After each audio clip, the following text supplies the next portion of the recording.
The Pat McAfee Show. There'll be no rules for our guests, for us, for the things we can talk about. Yes, speaking his mind. I've never had a problem expressing my opinions or my thoughts or anything like that. While being relatable. I haven't had that manufactured fake-ass celebrity that a lot of people have whenever they go on those big networks. I've had a chance to really build my crew, build my following, build my audience. And ridiculous. What am I supposed to do? So I'm supposed to look at something that I can definitely afford and say, nah. Is that what I'm supposed to do?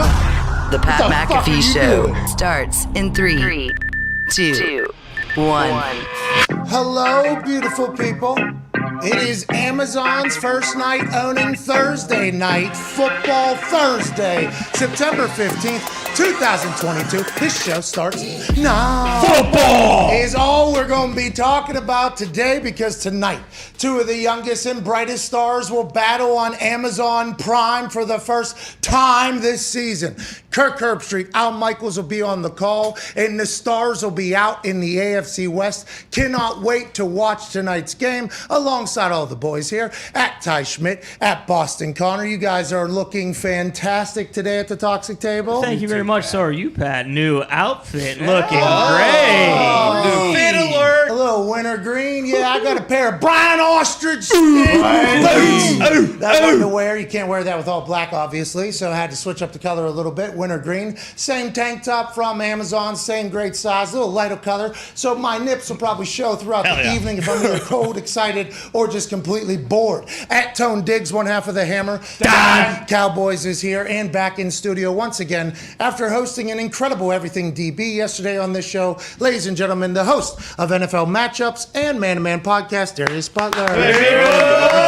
D-Butt, great to see you, pal. Great to see you. Hey, the Everything DB said yesterday on YouTube, over 150,000 views already. Hell yeah. No big deal. Super informative, super insightful. I can't wait to see you be able to do that with a touchscreen type thing in the Thunderdome. It is going to be majestic. Now, today we will have another packed day of good football and information and good football chatter. We have Kurt Warner joining us in the second hour. About an hour and 16 minutes from now, Kurt Warner will join us. Hall of Famer, man whose life was made into a rom-com. True underdog. The underdog story. Is that a rom? No, that was a... Feel good.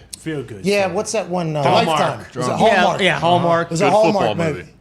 Yeah. Great football. There's definitely football in there. Right, and most football movies aren't about the football. But I had no idea what I was signing up for when I went in to watch American Underdog Story because of how much I like Kurt Warner. I didn't know I was going to be learning about emotions that I didn't even know I had because I never watched a Disney movie growing up. Kurt Warner brought me to a lot of places, including a lot of high times whenever he was slinging a pigskin on a football field. Now, great, obviously, with the NFL Network. We'll chat with him in the second hour. Von Miller will join us here in about 2 hours or so, coming off the practice field, chit-chatting about how great the Buffalo Bills are.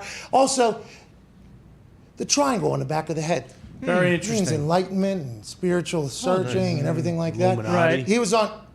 Jeez. Some people What's would this say. guy's problem? Some people may What- say that's what it stands for. No, I mean, let's not Nobody get crazy. says that. Not just I wouldn't every say it. triangle use. What's that? What do you say it stands for? I say it stands for the first shape you learn after circle. All right. Well Square? Fair. What? Triangle usually before square because triangle's got 3 points. Well, the thing about the triangle is it's always directing all of its power in the direction that it is pointing. And I learned that from a Von Miller tweet the other day when he was chit-chatting about why his haircut was his haircut, because he was on Come On Man on Monday Night Football because of his haircut. So I assume there was people thinking they could roast Von Miller. And Von Miller went to his Twitter and said, "Oh, I hope you feel good. Why am I dressed up? Oh, I just left my mom's funeral." Like, that's basically, what, you put me on Come On Man? Oh, this actually means that I'm trying to find myself and I'm happy and I'm enlightened and I'm moving on and there's a new chapter of my life. So thanks for making fun of me. I think it was one of those tweets, which I like. I like anytime you just go and how's it going? We'll chat with him about that, the Bills team, him being a future GM, and maybe being the first guy ever to win a Super Bowl with 3 different teams. An absolute lightning rod for every team he's gone to. Can't wait to chat with him in the third hour. AJ Hawk will be here. Chuck Pagano will be here. Can't wait. This will be a segment we'll be doing all year. Be Coach P's Keys. Okay. We'll be getting a chance to go inside a team meeting room on a Wednesday morning. Now, this is a Thursday night game, so you'd have to think this would be a Monday morning team meeting. Normal work week flow in the NFL. Wednesday morning, normally that's whenever you're putting everything in. Thursday, Friday, Fast Friday, Saturday walkthrough travel, Sunday game. Put that shit on repeat all the way through the season. Thursday adjust, Monday adjust, everything like that. This is going to be a Wednesday morning meeting for both teams playing tonight. Let's go. Hell yeah.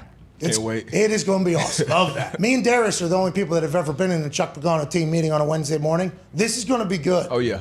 As soon as I synced it live in person, I thought to myself, this is amazing content. Yeah. And here we are just a few years later, and it's like, hey, Chuck, you remember that? Remember that team meeting you fucking did? Yeah, can we do that as a show? Well, we'll have footage rights for you. Yeah. You break it all down. You get right back into that team meeting. I think he's excited about it. I had Foxy here till midnight last night. You know, Let's go. burning midnight oil. I think Foxy's ready to put a game plan together right now. I am. Let's go, gonna Chuck. It's going to be electric. I hope Chuck gets lost in it. I Can't hope he wait. does too. Yeah. Foxy and Chuck have gotten lost in this for the last like Yep. 24 hours. In the lab. It has been fantastic. Let's go. Foxy, there's cues. Foxy and him are a team here. Oh, we're dialed in. Great. Yeah, so there used to be a guy that he had on his staff, Luck. named Luck. Yep.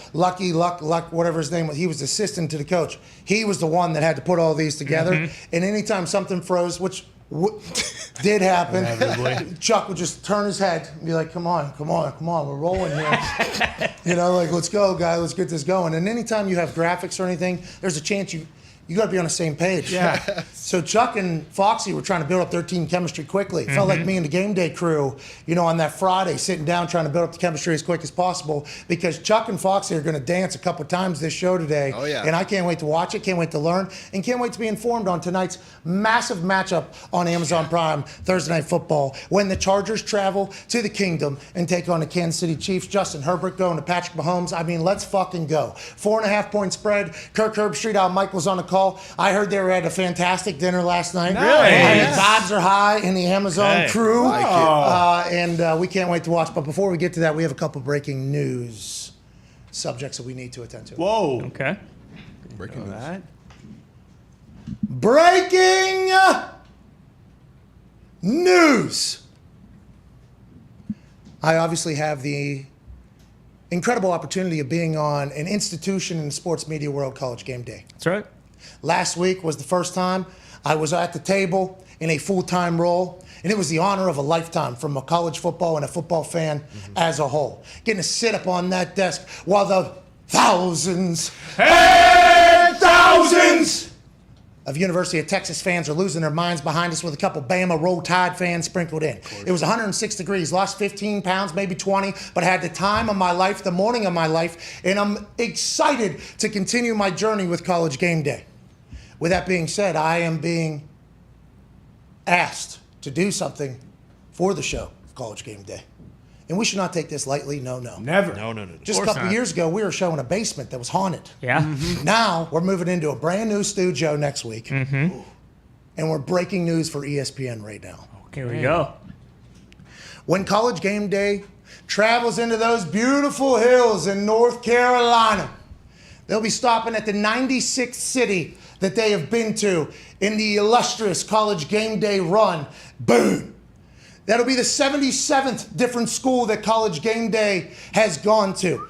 The mood and environment and energy is supposed to be at the top of the top. The people at Appalachian State have been waiting for this for a long time. Back whenever they fucking upset Michigan, when Corey Lynch, former Indianapolis Colts, cuts through, blocks a kick, suck it in their face. Appalachian State folks are going bananas in the hills of North Carolina. Now, after beating Texas A&M, the show will go to Boone, North Carolina, and the celebrity guest picker will be App State's finest, CMA Entertainer of the Year. It has been confirmed.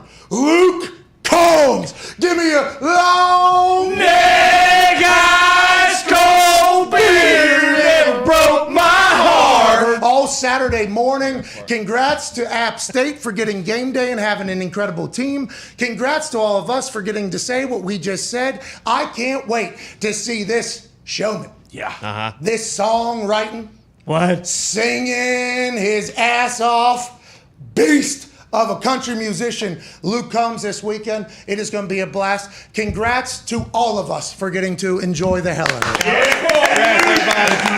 That's going to be cool. Yeah. Incredible. It's going to be hard not to just, just in the middle of a... Yeah. Every time he speaks. So in my head, I've already done it 1,000 times. Yeah. And I need not do it. But I can already see it. If I'm lucky to be a part of the picks at the end, I mean, I'm going to have to wait on it, hold on it. Don't release it too early. Yeah. Hold. Because the first game that they're going to offer up and he's sitting next to me, I'm going to be like, I'm more sure of that, Luke, than Logan. It's going to be hard not to just with him, you know? Yeah, you're going to be biting your tongue all day. You can use it a couple times. That's one of the greatest, There's some ways. just unbelievable things that have ever been created to Yeah. yell. The white, Wide. amazing. Of course. But as soon as he hit that low in the studio, he heard all the whites. Yeah, he knew. He heard them all. Very intoxicated all around. Oh, yeah, give me one. Lonely guy, no beer and broke my... what a banger. Yeah, Congrats to all of us. Can't wait to meet Luke Combs. You know who this guy is? Absolutely. Yeah? Yeah. Love him. Great. Talent. Awesome. You know why? CMA Entertainer of the Year? He doesn't just sing songs and write songs. No. When he's on the fucking stage, D-Butt, Electric. we're running it. Yeah. Punting cups, solo cups. I mean, bombing. Shotgunning beers. Yeah. Right. I mean, he's shotgunning beers up there. He's go see taking this guy, man. he's taking drumsticks, banging them off a I mean, he is losing his mind, throwing the drumsticks in there, and then I mean, it is. So your favorite song of his, Steve? That the one you guys were singing. Yeah. Let's Now, hear I it. actually mentioned that before we went live. You said, "Oh, I love that long neck, ice cold beer song." Never. broke Aren't you my going to heart. App State this weekend? Did you say you want to go? Nah, I won't be able to make it this week. Unfortunately. Hey, one week we'll be able to get you there. Absolutely. I And gotta go see Luke Combs, man, live though. I gotta see that. I'm telling you, and this is just, I've never met him. He sent us some Crocs. He did. Yeah. He sent us some Sweet. Crocs and Yep. some other stuff one time. CD. I should wear those, I guess. No, I can't wear them. But they do have them. They are my size. Yeah. Maybe bring them. Just, Just in case. Maybe re-gift him. Are me and him crocked up? Me and Luke Combs? Give him. I've never met the guy, but big fan of his, and I think this is cool for Game Day. Got it right here. Yeah, 100%. Like this is who, this is how. I don't, because he's got a concert in Wisconsin, right? We just talked to Aaron Rodgers. Oh, yeah. Friday And Saturday. So he's got a concert up there. So thank you to him for making it happen, and thank you to ESPN for making it happen, because this is like feels like that's the right play. Also breaking news, and we might as well get right to it. What? right now. Oh, shit. More? 2? No, well, yeah, this isn't really. I guess it is breaking news. Okay. Sweet. Our first collaboration with NFL Films has been completed. What?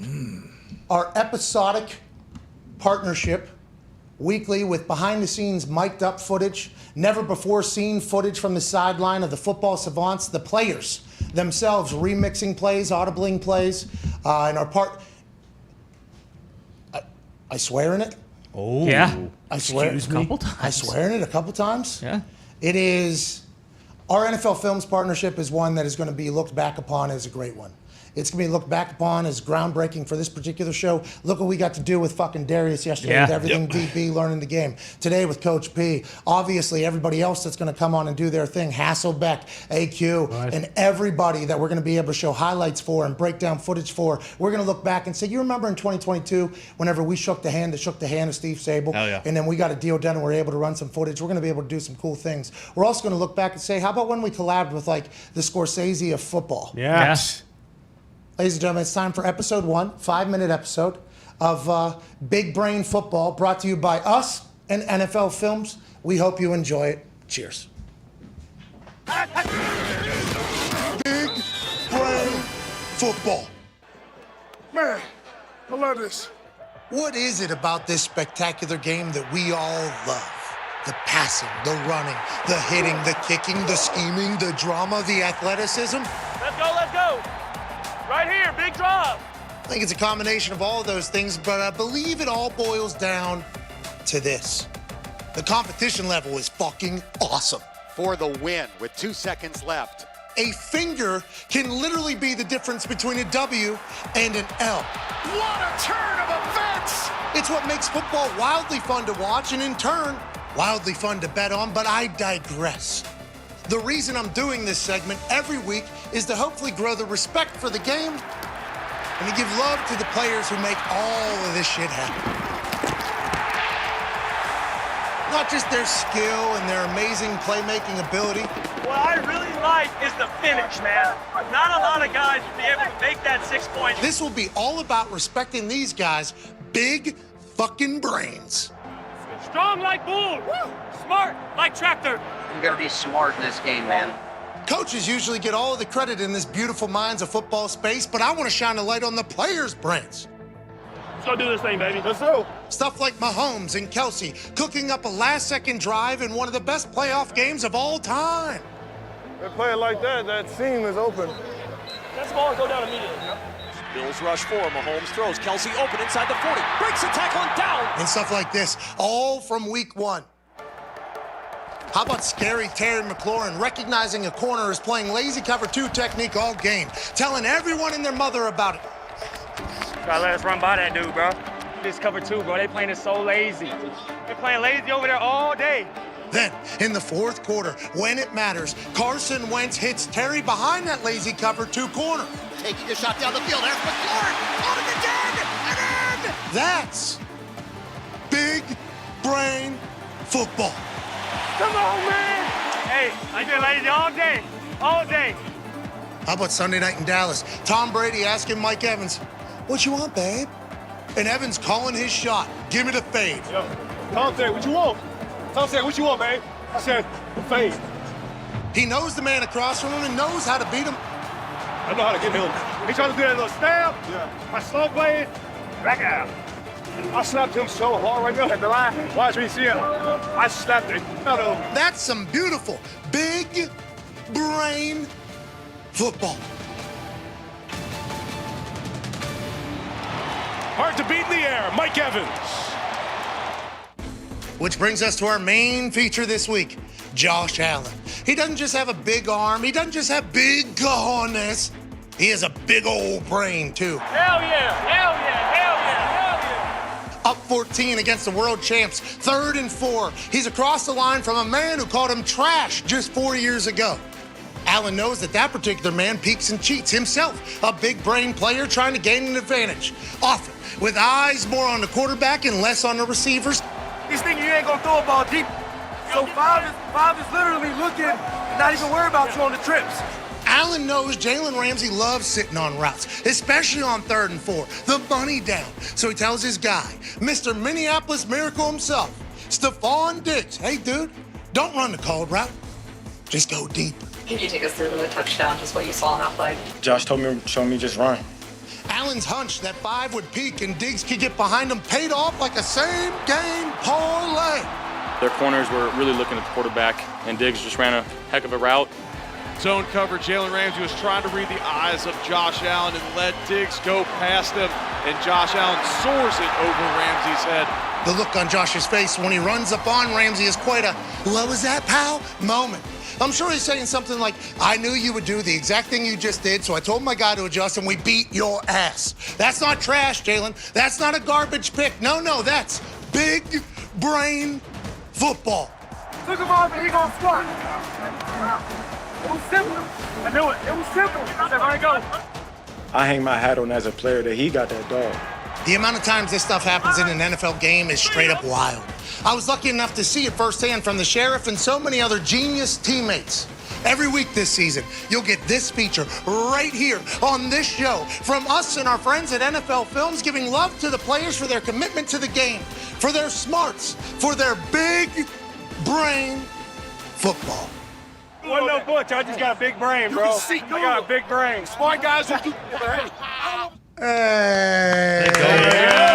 That was dope. That was pretty sick. That was dope. Yeah, I'm so happy to be doing this with NFL Films. So whenever we're going through the whole process of what we wanted to do, how we wanted to do it, it was like, I want to showcase like the players making the audibles on the goddamn field, because I understand that the coaches have big brains, and they do. And we're going to hear one whenever Chuck comes out here and breaks down tonight's game in the fashion that he's going to do it. But players are making adjustments all the time as well. So whenever a player comes out and says like, yeah, I'd like a little bit more say in some things, I think this will be a good, hopeful piece throughout the year that shows like, yeah, these guys have been in football for 20 years as well. Like, hey, there's guys that have been in football for 30 years in the NFL. They might know it at a pretty high level. Let's go ahead and spotlight that, D-Bud. I enjoyed that a lot, the making of that. Loved it, man. That's pros being pros, and now fans get a more of an inside look. And obviously, I'm going to be here with Chuck, who, he was my head coach for 6 years, but we had a lot of dialogue, and he would, I guess, empower me to make calls or make certain adjustments, knowing that I put in the work and kind of earn that from him. So it's dope that the fans get to see that. It's going to be really, really, really awesome. I like it. How about Gabe Davis? There was I don't want to give away too much of that particular clip. It was a little bit longer when we first saw it, and it's been a great, hey, the people at NFL Films, supply chain issues on Monday. Of course, it's tough. That's going to get figured out. That's going to get figured out. But they have been amazing in the collaborative effort. They're like, hey, is this something you're thinking of? Is this something you're thinking of? Then they start piecing it together. It's like, yes, this is fucking awesome. Thank you so much. Gabe Davis, whenever he's telling them, like, hey, anytime he go trips away from me, he's just sitting. He's just looking. At the end of that clip, he actually looks at Stephon and goes, might treat you a little different, though. Like he actually, like it was like a funny part. It didn't make it into the final cut because we tried to get it down a little bit. But it's like those types of conversations are, I think, what a lot of guys miss from playing the game as well. Oh, yeah. It's like figuring out, like they were trying to figure it. They had a game plan. This is what we're going to do. This is what we've been doing. But then in the game, realizing what's going on. Scary Terry McLaurin being like, hey, I understand that I might just be talking out of pure confidence here, and you got to have a ridiculous amount of confidence. These motherfuckers are just chilling on this. They are just chilling on this, and then the ability to adapt, whether it's play call or a quarterback or the players coming together in a collaborative effort, like it's a beautiful thing. Big thank you to NFL Films for allowing us to do that, and I hope everybody enjoys the hell out of it. Honestly, I hope everybody enjoys the fuck out of that. Yeah, because that doesn't feel like anything that even commentators of the game while you're watching would notice or even know of, and especially when a lot of times it's like, oh, they must have made halftime adjustments, like the coaches, sometimes they get credited where really it's just the wide receivers, the quarterbacks having conversations on the sideline like, hey, actually this is how they're playing it. Let's try and, later in the game when we need it, exploit it. And it's unreal to be able to see those conversations happen. Just billions and billions of dollars are made and invested in the NFL. And it gets down the red zone. It's Tom Brady and Mike Evans going, what do you want to do? What you want, babe? What do you want, babe? What do you want? Fade? All right, fuck. All right, yep, that's what we're doing. Everybody else, it's a run play. Yeah, all right. Hundreds of millions of dollars are being paid to these guys. At the end of the day, it's fucking football. What can win? How do you beat this guy? Let's beat him and let's go for it. Congrats to the NFL Films people for putting together a great piece. And thank you for allowing us to be a part of it. Now let's dive into tonight's game. 4.5 is the spread. Chiefs are favored Chiefs are favored at home with the Chargers, AFC West rival coming into town. I know Chuck's going to break down in beautiful fashion and give us a lot of stats and facts. That feels like a lot of points. Tone, it was nowhere near 4.5, right? Was it, or did it move here? It opened at 3, as far as I know, and then went up to 4.5. Now, Chiefs looked really good last week against the Cardinals. Chargers looked pretty good against the Raiders, forced a lot of sacks and turnovers. Chargers played the Chiefs well last year. So I think this might be an overreaction to the Chiefs looking really good last week and people forget how good the Chargers have played the Chiefs. But we could be sitting here tonight, same thing as last week, and go, and the Chiefs could be up by fucking 20, and that wouldn't be surprising. Of course, the Chiefs is the Chiefs. That can really happen in any game, which is why, to lead off that entire segment, we started with, like, the competition level is fucking awesome. Because literally any given Sunday, the year we were 2-14, there was 9 games that were single-score games that, like, could have went the other way. We were a bad team, could have won some games because things go our way. But you're right, tonight could be a night where we go, the Chiefs is still the Chiefs. Travis Kelce is still Travis Kelce. What were we even thinking? But also, I think the Chargers command a lot more respect this particular year than maybe in years past. D, but you've been on the Chargers wagon since the very beginning because you love Justin Herbert. Tonight, how do you see it going? It's a rivalry matchup. So what does that mean? What does that mean you play somebody twice a year? I mean, it means a lot. These games, mean almost like a game and a half. And if you're looking at these two opponents, they know, they're going to be, both of them probably in it at the end. This division's probably going to come down to them. So it's big. And it's obviously a short week, so you don't have too much time to get caught up in it and thinking about it. But, I've been on the Chargers from the jump, from the first time I saw Herbert get thrown in there against this Chiefs team, and they've, I feel like, only gotten better. Oh, the golf tee. Yeah, the golf tee. But, Herbert's gotten better. Yeah. Staley, obviously, he was a rookie head coach last year, learned a lot on the fly. I think he's gotten better, and Telesco did everything he could in his power to make this roster better. So, should be a good game. I won't make a pick yet until I see Coach P get up here and give me the real breakdown AJ jumps on. But a lot of points, 4.5 points, a lot of points. It does feel like a lot of points for a team that plays each other twice. So how does that, from your position? Yep. My position, play somebody twice. We play them 10 times. I'm playing a guy. I'm playing one guy every single time. But there's just like a natural familiarity for what they're going to do. And on Thursday Night Football, normally things are going to be pretty basic anyway. So the familiarity is a big deal whenever people are in the division. That's why some people just have people's numbers. For instance, talking about the Chargers playing them tough, the Chiefs were a wagon at one point, like wagon. Then they play that Chargers team, and the Chargers like have their number for whatever reason. They're in the division. What does that familiarity really mean? You know their concepts. You know what they like to do. Is that what it is? Yeah, because it's one thing seeing guys on film and then being on the field with them. You feel their tempo. You feel them kind of like some of those things we saw with brick brain football. Hey, this guy's lazy in his cover 2 technique. Run plays, I can run them off. So just different things you pick up on. Derwin James, he's seen Travis Kelce a ton, so he kind of will get a feel for his certain routes. They know their formations, some crazy, wacky things that if you're the Cardinals and you play the Chiefs first week of the season, you're probably never going to see that red zone shit again. The Chargers have been seeing this for years, so that's where the familiarity comes in at. And then the coaching staffs as well, just knowing each other. And then, hopefully you get that rivalry. The fans, I feel like, are a little more into it when it's, like the energy is it's just a little different. Yeah. So I'm glad we get this game this early. And, they knew this Thursday night game was coming up, these coaches, so I'm sure they had a good game plan going into this season for week 1, and then week 2, we're going to have to throw some wrinkles in for this, for that, for these certain matchups. So it's going to be a good one. I expect a good one. What are you going to say, Tom? Since Justin Herbert has started, they lost in overtime his first start. They won the next 2, and then they lost in overtime the last game. So they've all been pretty close.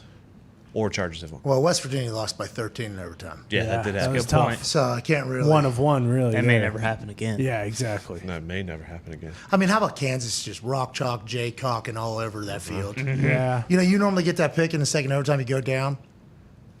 No, walk off. We're walking this right into that student section. Teams that's had that type of success, or I should say lack of success in the last 10 years or whatever, their total was 2.5 wins for the season. They're going to take that one back to the house. Because I was just thinking 4.5, go to overtime, we're cool. And then I was like, no, probably not actually. Not Neil Brown's There's a chance that this is just a touchdown out of nowhere and it ruins everybody's hopes and dreams on the plus 4.5. Because for me, it's natural for me to lean towards the plus 4.5. Sure. Natural. Chiefs win though. Like that I think that's kind of how everybody is viewing this in this room. I think at the moment, Coach B could change the way we're looking at this whole thing. Sure. But that is, I feel like how everybody, and now that kind of scares me a little bit that this is just making way too much sense all of a sudden. Well, and I feel like last year too with the Chiefs when they were just very kind of inconsistent early, and we were betting on them a bunch, and then it was like you almost couldn't trust them, so we stepped away. But then you always say, like, hey, the Chiefs are still that team that can turn it on whenever. Like, we saw how they played last week, so it's so hard not to just kind of fall in love and be enamored by them. But also, like, I think it's easy to look at the Chargers and be like, oh, Keenan Allen's not playing. But Herbert's one of those guys where, like, that don't mean shit. He's still going to throw it all over the field. Like, that's not going to, hinder him in any capacity. He's going to find someone else. But it is hard not to just be like, look how the Chiefs played last week. It's hard not to bet on them. Yeah, it feels like the whole offseason was kind of like heard by the Chiefs, and they everybody kind of poked the bear a little bit. And now Mahomes doesn't really. There were some throws last week where the Cardinals were playing perfect coverage, and Mahomes was just putting it in a bucket. Like, it feels as though he's kind of locked in on another level. They made the offensive line. They kind of redid that last year. Took them a little bit. Now it feels like they're all on the same page. Clyde Edwards-Helaire looked as good as he's looked last week too. And because of what Mahomes said, sure, Derwin James might lock down Travis Kelce, but this entire week they might have been like, hey, Travis, we know Derwin's on the field, so we're just going to you'll get the ball still because you're Travis Kelce. Red zone, third downs. Yeah, but we're going to work MVS. We're going to work Juju, and the familiarity. It feels like there isn't much with a lot of the Chiefs and the Chargers. Like J.C. Jackson, if he plays, be like one of the few times he's played. That's good storyline. He's questionable, but it's a Thursday night game. Week 2. In my head, he's playing. 100%. They said it's a game time decision, so this is a big game. Week 2 though, I don't know why you're making game time decisions week 2. You got a long season, division game, don't you think? It's a big game. Maybe this is a situation where he could have possibly played week 1. Well, that's what I'm thinking. Let's hold. Let's be safe. I don't know. It was an ankle, but I'm not sure exactly what it was. But if he plays, obviously that's a big thing. I think he's up. Yeah, I think he's up. Yeah. Okay. I don't know why on a Thursday you would have week 2, early week 2 on a Thursday. You might as well just give him another fucking week and a half if it actually is questionable. Yeah. But it is a division game, I guess. But this is a staple of your team going forward. You just paid this motherfucker. A lot of money, You got 15 games left after this game. Now, it is a division game. I understand that. But still, Thursday, if it is actually questionable, I would think you would just give another week and a half, and then there's no longer long season. There's no longer questionable. So in my eyes, I think they're doing this to keep it like a guessing game. But he has to be up. I would assume they ruled others out. Keenan out, others out. He's questionable. And I was talking to Chuck about this. The designation is a big deal because if you put somebody as something they can't play, this is like IR with 4 weeks. So questionable still gives them the opportunity to play. So maybe it is a game time decision in week 2, but that feels like a little bit early to be doing that for one of your fucking stars. I agree with you 100%. If it's a true game time decision in week 2, does this game count more than the 14 other games that are going to be played after this? Like if something happens, and I believe he was born. Tony. What? Welcome to 2022, dude. What? 15. 15. Whatever. You're old school. Whatever. Yeah, you're fucking old. But I guess he was born, I think Raph said, with an extra bone in his foot, and he got it taken out because it was bothering him. That's why. What it is? Never bothered him in New England. Oh, that don't sound too bad. Well, Carson, I mean, remember he had that thing in his foot that it didn't matter until he got here, and then they took it out, and he felt much better, and he was able to play through 2 sprained ankles. Yeah, maybe the water's just softer in LA. You know, maybe that's what it is more so than New England. I am so sick of these Commanders fans tweeting, by the way. Shut up. All right? That was similar. Just wait. Just shut last week too. Chris Godwin was a game time decision, I think, going into that Sunday night. And then he played, and then he was hurt. He got hurt with a hamstring. Now he's gonna be out a couple weeks.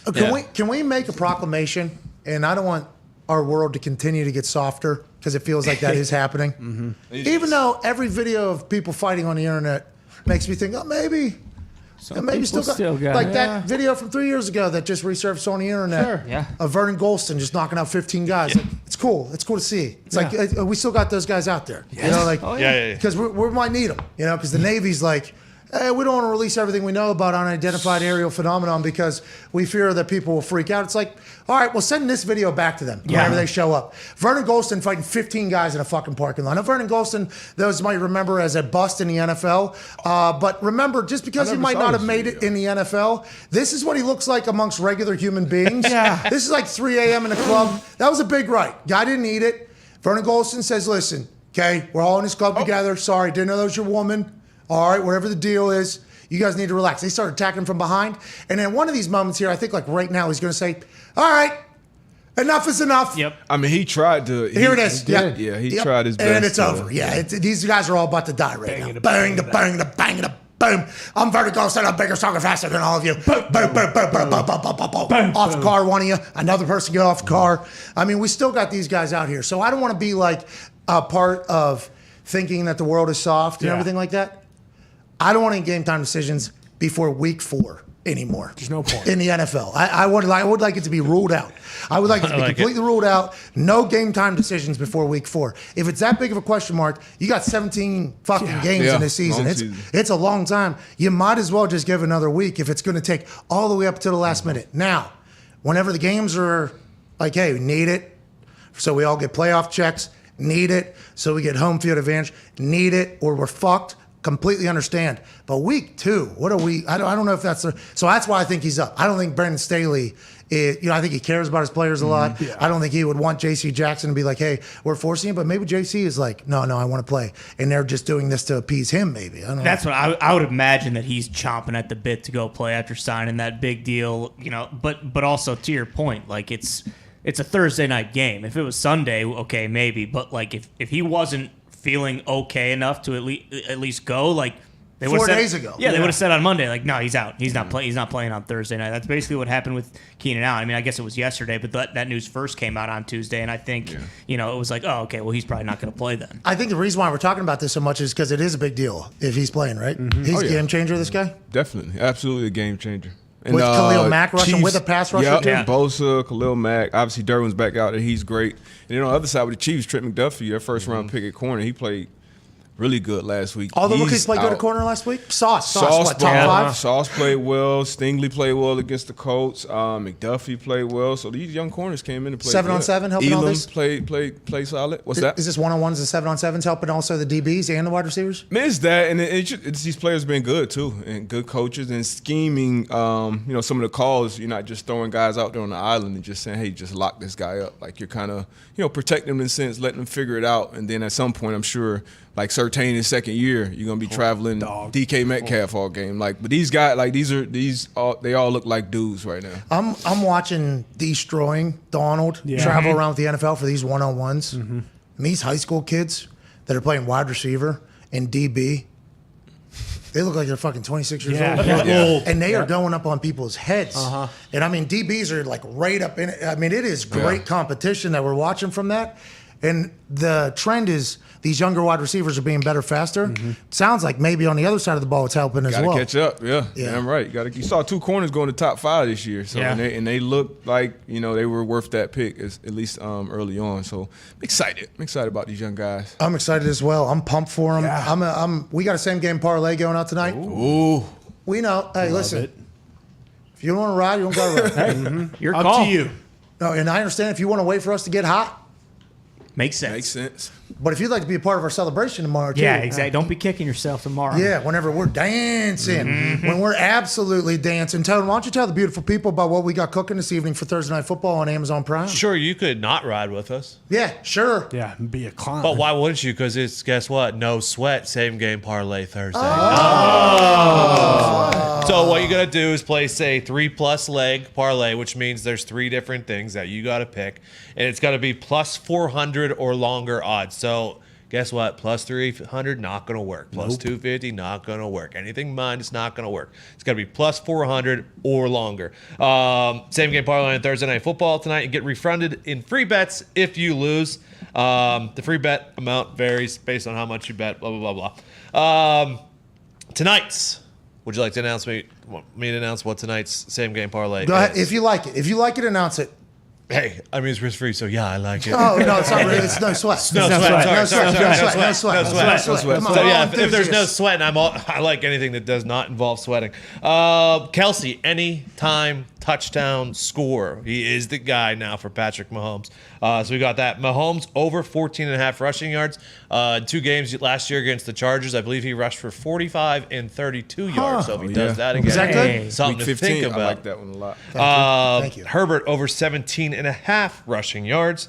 Chargers plus the 4.5. That's plus 1350 right now. For those that don't know, plus 1350, that is... It's long. That's a long shot. Huge. And we could have went the other way after losing last week in the fashion that we did. We could have went, plus 400 and above or whatever is for no sweat. We could have went plus 450. Sure, you could have. We could have found a couple and did plus 450. But who the fuck are we if we do that? It's no sweat. No, it's no. But also, who are we as people? We're stepping back in the goddamn batter's box. Yep. We're staring down the pitcher that struck us out last week. We're getting a bigger bat, and we're swinging fucking harder this week. Hell yeah. Same deal, If you maybe decide to take one of those rushing props out, and then boom, one of those guys on the fucking first drive rushes for 20+ yards, you'll never be able to live with yourself. One play. One play. All the rushes for the quarterback, one play. Now, the Chargers plus 4.5, I had to give away my pick here in announcing what our same game parlay is. Yep, sure. I am on Chargers plus 4.5. I am hoping that in about 5 minutes after this break, when Chuck Pagano comes in, I'm going to feel even better about that particular bet. Let's take 5! And when we're back, we got Coach P's keys for the teams tonight. I believe he's starting with the Chargers. Okay. We're going to go inside a team meeting with Chuck Pagano on the other side of this break. I am telling you, this is going to be worth watching. Yeah. We're back in 5. Take 5. 5.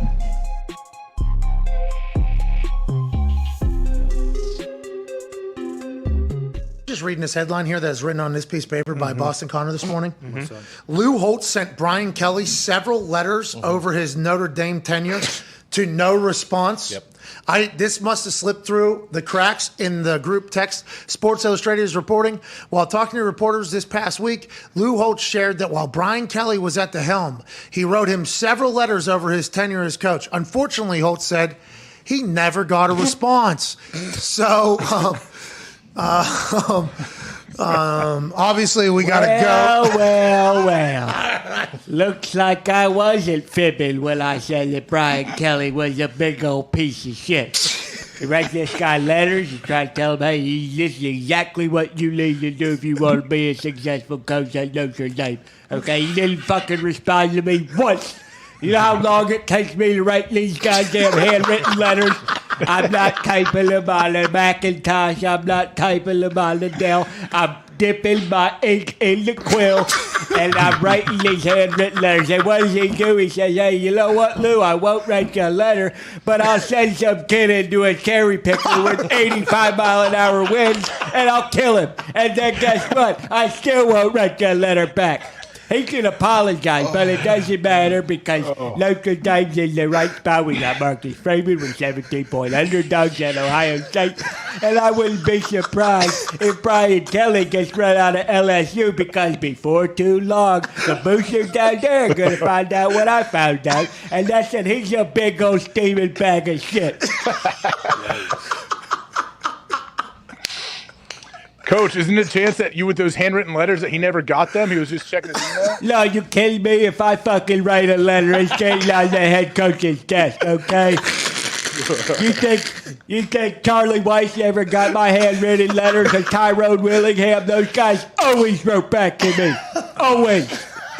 Oh, shit. Probably just put bacon in those letters. Thank you, Coach. That's your buddy Brady Quinn, okay? He knows I wrote a letter before every single Notre Dame home game. Had it in his locker. What did you say about the game where you're taking on your future brother-in-law, A.J. Hawk? Well, I said, good luck, Brady. Hopefully you play like a guy like Carlisle Holiday. I'm sure you remember him. He was a great quarterback at Notre Dame, led them to a lot of success. Of course, you know, Brady, unfortunately, they had good seasons, and they got their asses beaten every single big post-game bowl. And we all remember the LSU Sugar Bowl where Marcus Russell, or whatever the hell his name was, he threw it all over the football field. And then AJ and the Ohio State Buckeyes beat the shit out of Notre Dame in the Fiesta Bowl. Did you see the documentary about Manti Te'o? Seems like a really good guy that the world You know what? really was rooted to. Manti's a sweet kid, okay? And I'm sick and tired of everybody shitting on him and making him feel like he wasn't a sweet kid, because he was such a sweet kid. Everything that you want out of a student athlete at Notre Dame. He wasn't Catholic, which I don't love, but he's a sweet kid, and he really got misrepresented in that. I still feel bad for Manti. Did you write him a letter when all that shit came out? Once again, I couldn't write him a letter because he's not Catholic. If he was Catholic, I would have, but he's Mormon, and I don't know about his religion as much as I do about the Catholic religion, touchdown Jesus, all that kind of stuff. But no, you know, I feel bad because Manti was such a good player. He was the highest rated linebacker recruit Notre Dame ever had, you know, and look at him now. He's just a sad oos on a beach down in Hawaii. Did you say sad oos? Oh my God, Coach Holtz, I did not know you had oos in the repertoire. Yeah, of course. How do you think I recruited? We got some bad ooses in my time at Notre Dame. Offensive, defensive line. I stole a couple of them from SC and BYU and all those places. Jesus. Man. Oh, I'll tell you, I did not expect that today.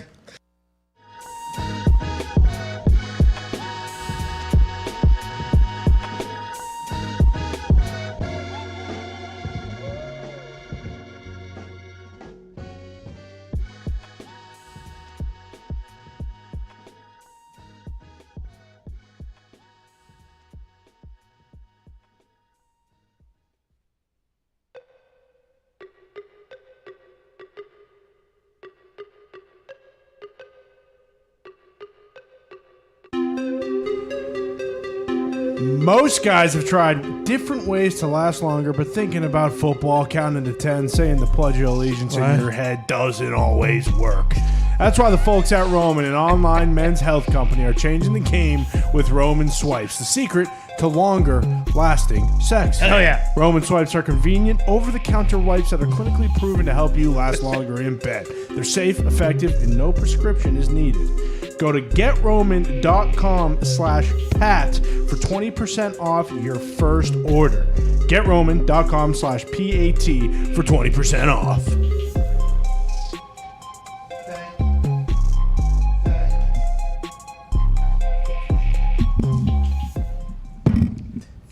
Thank. Is this on? I don't know. No, it's not. Hello, can you hear me? No. Nope. Welcome back to the program. I want to let everybody know this particular show is terrible. We understand that. But we have been afforded opportunities that we no way deserve. Ain't that right, D-Bud? Good to see you, man. Thanks for your mic, by the way. We are in the middle of moving to the Thunderdome, so there's some tech shit that has been pieced out that I feel like we are learning slowly every single day and may be a necessity in certain things. Yeah, sure. On the fly. Nonetheless, life is still fantastic, and it's about to get even better because for the first time, the inaugural episode is about to take place, and this is going to be something that I think people are going to look forward to forever. It's time to go inside a team meeting room. Normally on Wednesday mornings for a Sunday game, Monday morning for a Thursday night game. Ladies and gentlemen, it's time for Coach P's Key.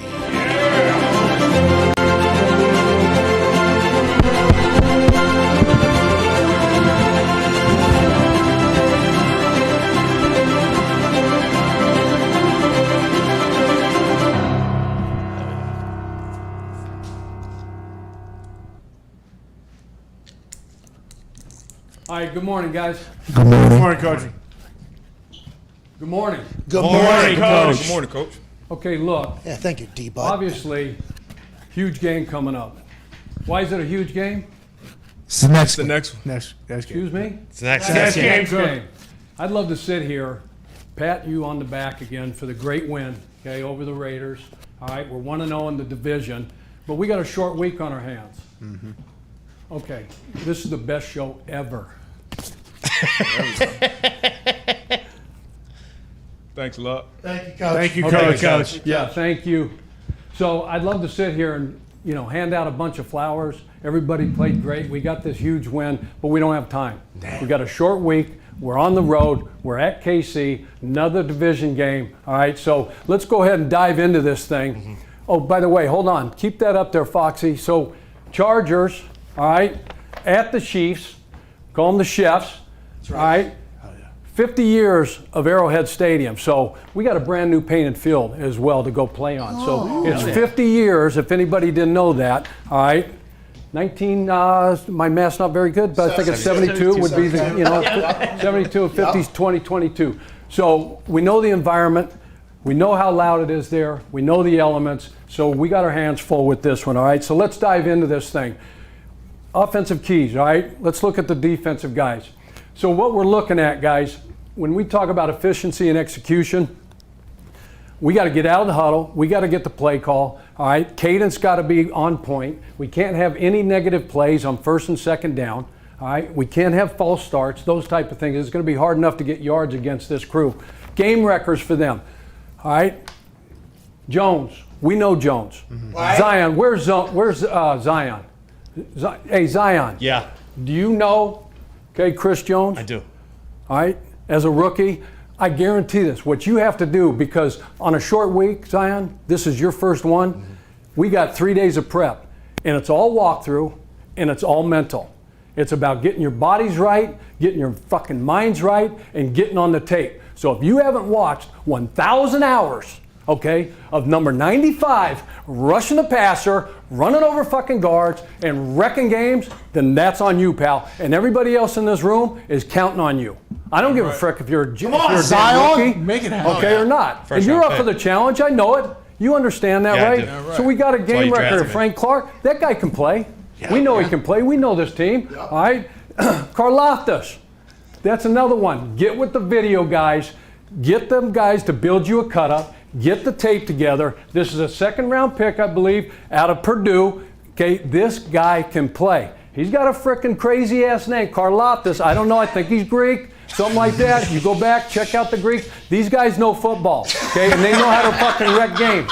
So let's check out 56 and make sure we're on point with that dude when he comes in. They also went and grabbed Carlos Dunlap, okay? Sack in the first game. This guy knows how to play. He's been around the block long, and longer. Okay, so he's a pain in the ass. Snead, okay, top corner. Now they got some issues at corner.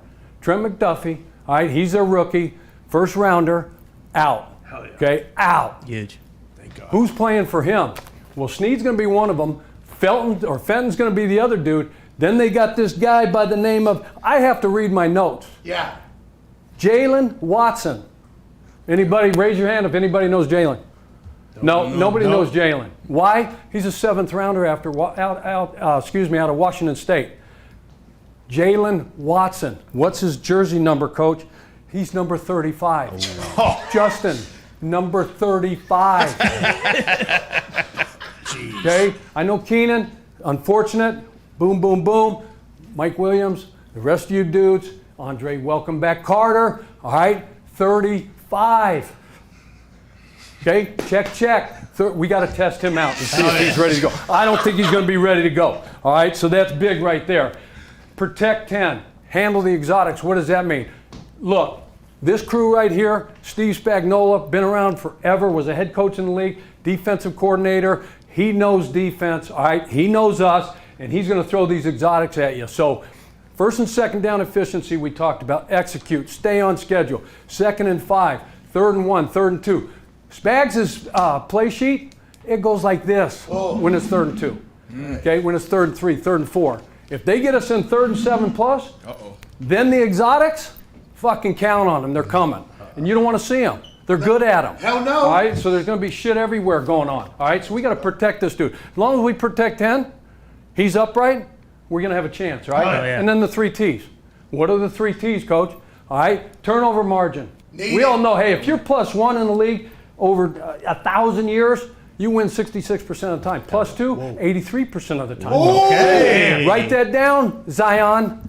All right, I know it's your first time, you're falling asleep. Nope. Hey, we get the big win, over the Raiders. You probably went out, LA vibe, this, that, and the other. Bullshit, short week, figure it out. Wake okay? up. Rook-ass Rook falling asleep. Turnover margin, right? Turnover margin, 3rd down. All right, and then probably the most important one is going to be time of possession. Okay. Okay, so if we're good on 1st down, 2nd down, 3rd and short, another set of change, Guess what Patty Mahomes is doing? What's that? He's over there chewing ice. Oh. So we have the time of possession game. That's going to be key, all right? Let's look at these guys' offense since we talked about Patty Mahomes. Handle the circus. What does that mean, defense? Handle the circus. Shifts, motions, personnel groups, in and out of the huddle, jet motion. This guy over here. Kelsey comes over here, then he comes over here, then they get in the red area. Then you got this old guy sitting over here. He's been running shovel pass for 1,000 years. Yeah. Okay? Shovel pass for 1,000 years. Yet, last week, they get the guy lined up, 25, he's in a fullback spot. Smell some shit. You don't play fullback. Smell some shit. 25 ain't no fullback. He's running back. That's Clyde Edwards-Helaire. Yeah. He's not a fullback. So what are they going to do with him? It's eye candy. Get your eyes right. Read your key. He goes over here. Pat Mahomes is going over there. This is the circus that we know it. Shovel pass, fucking walk in. Can't have it, all right? Sound versus the RPOs. Okay, what's an RPO, guys? Run pass option, Coach. Zion, what's RPO? Is your name fucking Zion? Run pass option, Coach. You don't know shit about come on. It's called run people over, Zion. Offensive lineman, bum. You're an offensive lineman. No, you're right. You're right. Way to be on top of your shit. That a baby Zion. That a baby back. Z. That a baby Z. Right RPOs. Okay. Last week, okay, in their opener, right? These sumbitches had 33 1st downs and ran 66 plays. Shit. So how does that happen, Coach? Well, 1st down, another 1st down, another chunk play, another 1st down, another 1st down. We're at 10. We're at 15. We're at 20. Well-oiled machine. So we got to be great against these. They do a great job with them. And then no bombs. We got to make them go the long, hard way. We got to force field goals, all right? Mahomes, public enemy number 1. He can beat us through the air, beat us with his legs, outside the pocket, most importantly. We got to do a great job against this guy. Who did they play last week? Raiders. Cardinals. Arizona, right? Yeah. Yeah. Watch film. Yeah. D-Bud. Come on, D-Bud. Sorry. Wake up. Just because you're damn injured doesn't mean you can't watch tape and know what the hell we're playing. Help your team. So, Be a part of the team, bro. so AZ tries to blitz him over 50% of the time, I think. Okay, I think those are the numbers, over 50% of the time. Oh, you're going to blitz me, huh? I'm Patty Mahomes. 30 of 39, 360 yards, and 5 tutties. It was nice plan. That won't be our plan, okay? So look, we got to do a great job with this dude. and then public enemy number 2. They got some other game records here. Mecole can play. Yep. He's legit. Juju Smith, he's reborn. Yeah. All right, he can freaking go. MVS, Yep. hell yeah, Valdez Hell yeah. Scantling can go. All right, but this dude right here, 25, but 87, guess what, guys? What? 9 targets, 8 catches. Jesus. Let me see what he had exactly. Let's see what he had. 8 receptions, 121 yards, and a TD. Now, last year, in 2 ball games, he only had, actually, all 3 games. This first game, week 1, and then last year against us, 24 targets, 17 receptions, 2 touchdowns. Jeez. Is that good? Where's Derwin? Well, I think it's fucking good. Derwin, what do you think? This guy right here. I got his ass. That's He get locked up tomorrow. You got him? Yeah, I got his ass. Okay. You better. But it's all hands on deck. So any chance he's in and around the core, all right, he's flexed like this or whatever, and he's not split out wide, or he's going to go like this, and he comes in motion like this. You know, he does that little trot. Mm-hmm. Yeah, I'm so fucking cool. You guys are going to try to hit me. And then he does this little swim deal, and he's down the field, and he runs this over like he's going to go over, and he comes back this way. Patty throws it underhanded, behind his leg, behind his back. Boom, 40-yard touchdown. We got to do a great job of disrupting him at the line of scrimmage. NFA. Zion, what does NFA stand for? No free. No free access. Pretty close, Zion. How He long set have you up, been Zion. with us? You're Wake the fuck up! Huh? Okay. He set you up. You So weren't no close enough. free access, right? So any chance we can get hands on this dude and it doesn't take away from your primary job, okay, the one that you're 1 of 11, get some hands on him. Make it hard for him. All right, special teams. Here we go. All right, let's go special teams. Dave Tobe, okay, long time, one of the most respected special teams coaches, okay, in the NFL. Really freaking good. All right, always ranked in the Goslin does these deals, so they're always ranked in the top 5 in every freaking category. Great coverage units, great return. Hardman, he returned a punt last week. Okay, on who? Who'd they play last week? The Cardinals. Cardinals. Hey, now we're on top of it. Hey, look at now us. we're ready to go. Let's Woo! That's Short what you week. got teammates God, we're on for. a plane, guys, in 3 days. We're getting on a fucking plane, Zion, in 3 days to go play the Chiefs. All right? So get your ass woken up. He got a big return out to the 50, but they got a safe block in the back. They start inside their 10. All right? Moore. All right, Sky Moore. This is a little shifty son of a bitch. Mm-hmm. This guy can go. Pacheco, another rookie that they got back there. So we got to do a great job in special teams. Foxy, what do you say we look at a little bit of tape? Oh, here we go. Look at what we're Okay, talking. so Yeah. talking about the Chiefs. Before we get going, we talked about the exotics, right? Mm-hmm. This is a 3rd and 1 situation. All right? And what happened here, you can't tell from the deal. Arizona, they're going to catch them because they do a lot of man, a lot of exotics. So what happens is when you rush the ball and you come out and you explode out of the huddle and you go on a quick count, it's really hard. Derwin, how hard is it to get lined up and figure out, especially if you're in man coverage? It's tough. You got to get there quick, communicate, Okay, line up. and you got a tight end here and you got all the wideouts over here with a running back or another tight end.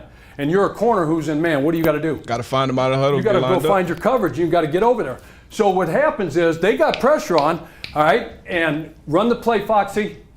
Stop it right there. Okay, so now you got a 4-by-1 bunch.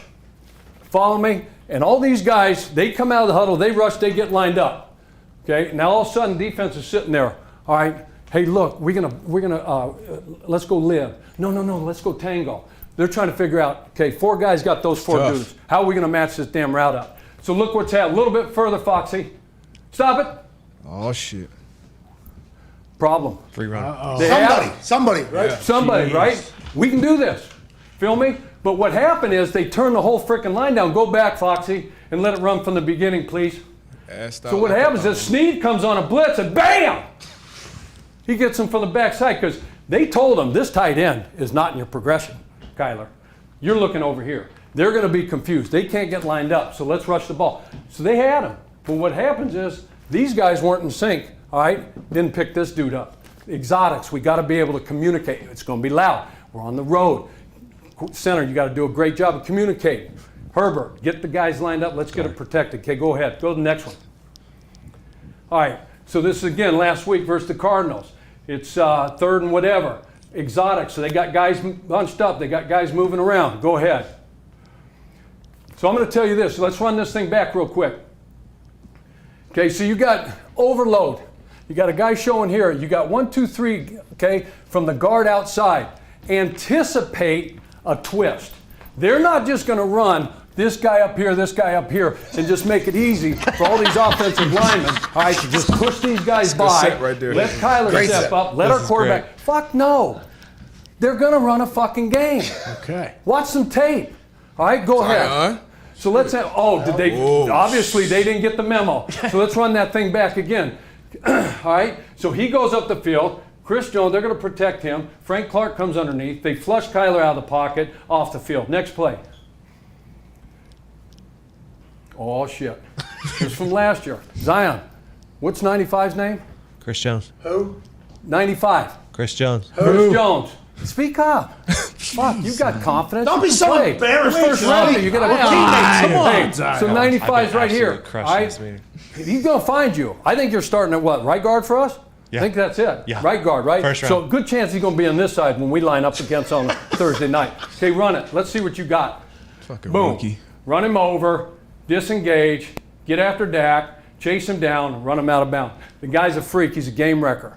Don't let him wreck the game. Next. Yes, coach. Okay, so we got, see what we got here. Another exotic. Boom, boom, boom. No, okay, here we go. Oh, let's go to the offense real quick. Let's take a look at the circus.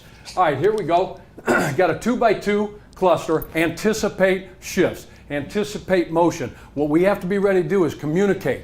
We're going to give you one call, but a 2x2, Derwin, all right, we're going to have one coverage. But if they go to 3x1, what happens? You got to change the coverage. Probably going to change. All right, and then if it's jet motion, we're probably going to have to bump, right? Yeah. We got to know our shit.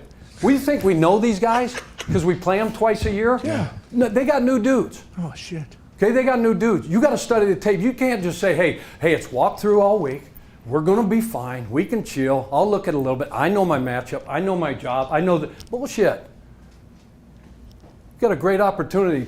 Go 2 up in the division. Come on. Are you shitting me? Yeah. Let's go. Huge. Okay. So fucking anyway, beyond our here's shit. the circus. Yeah.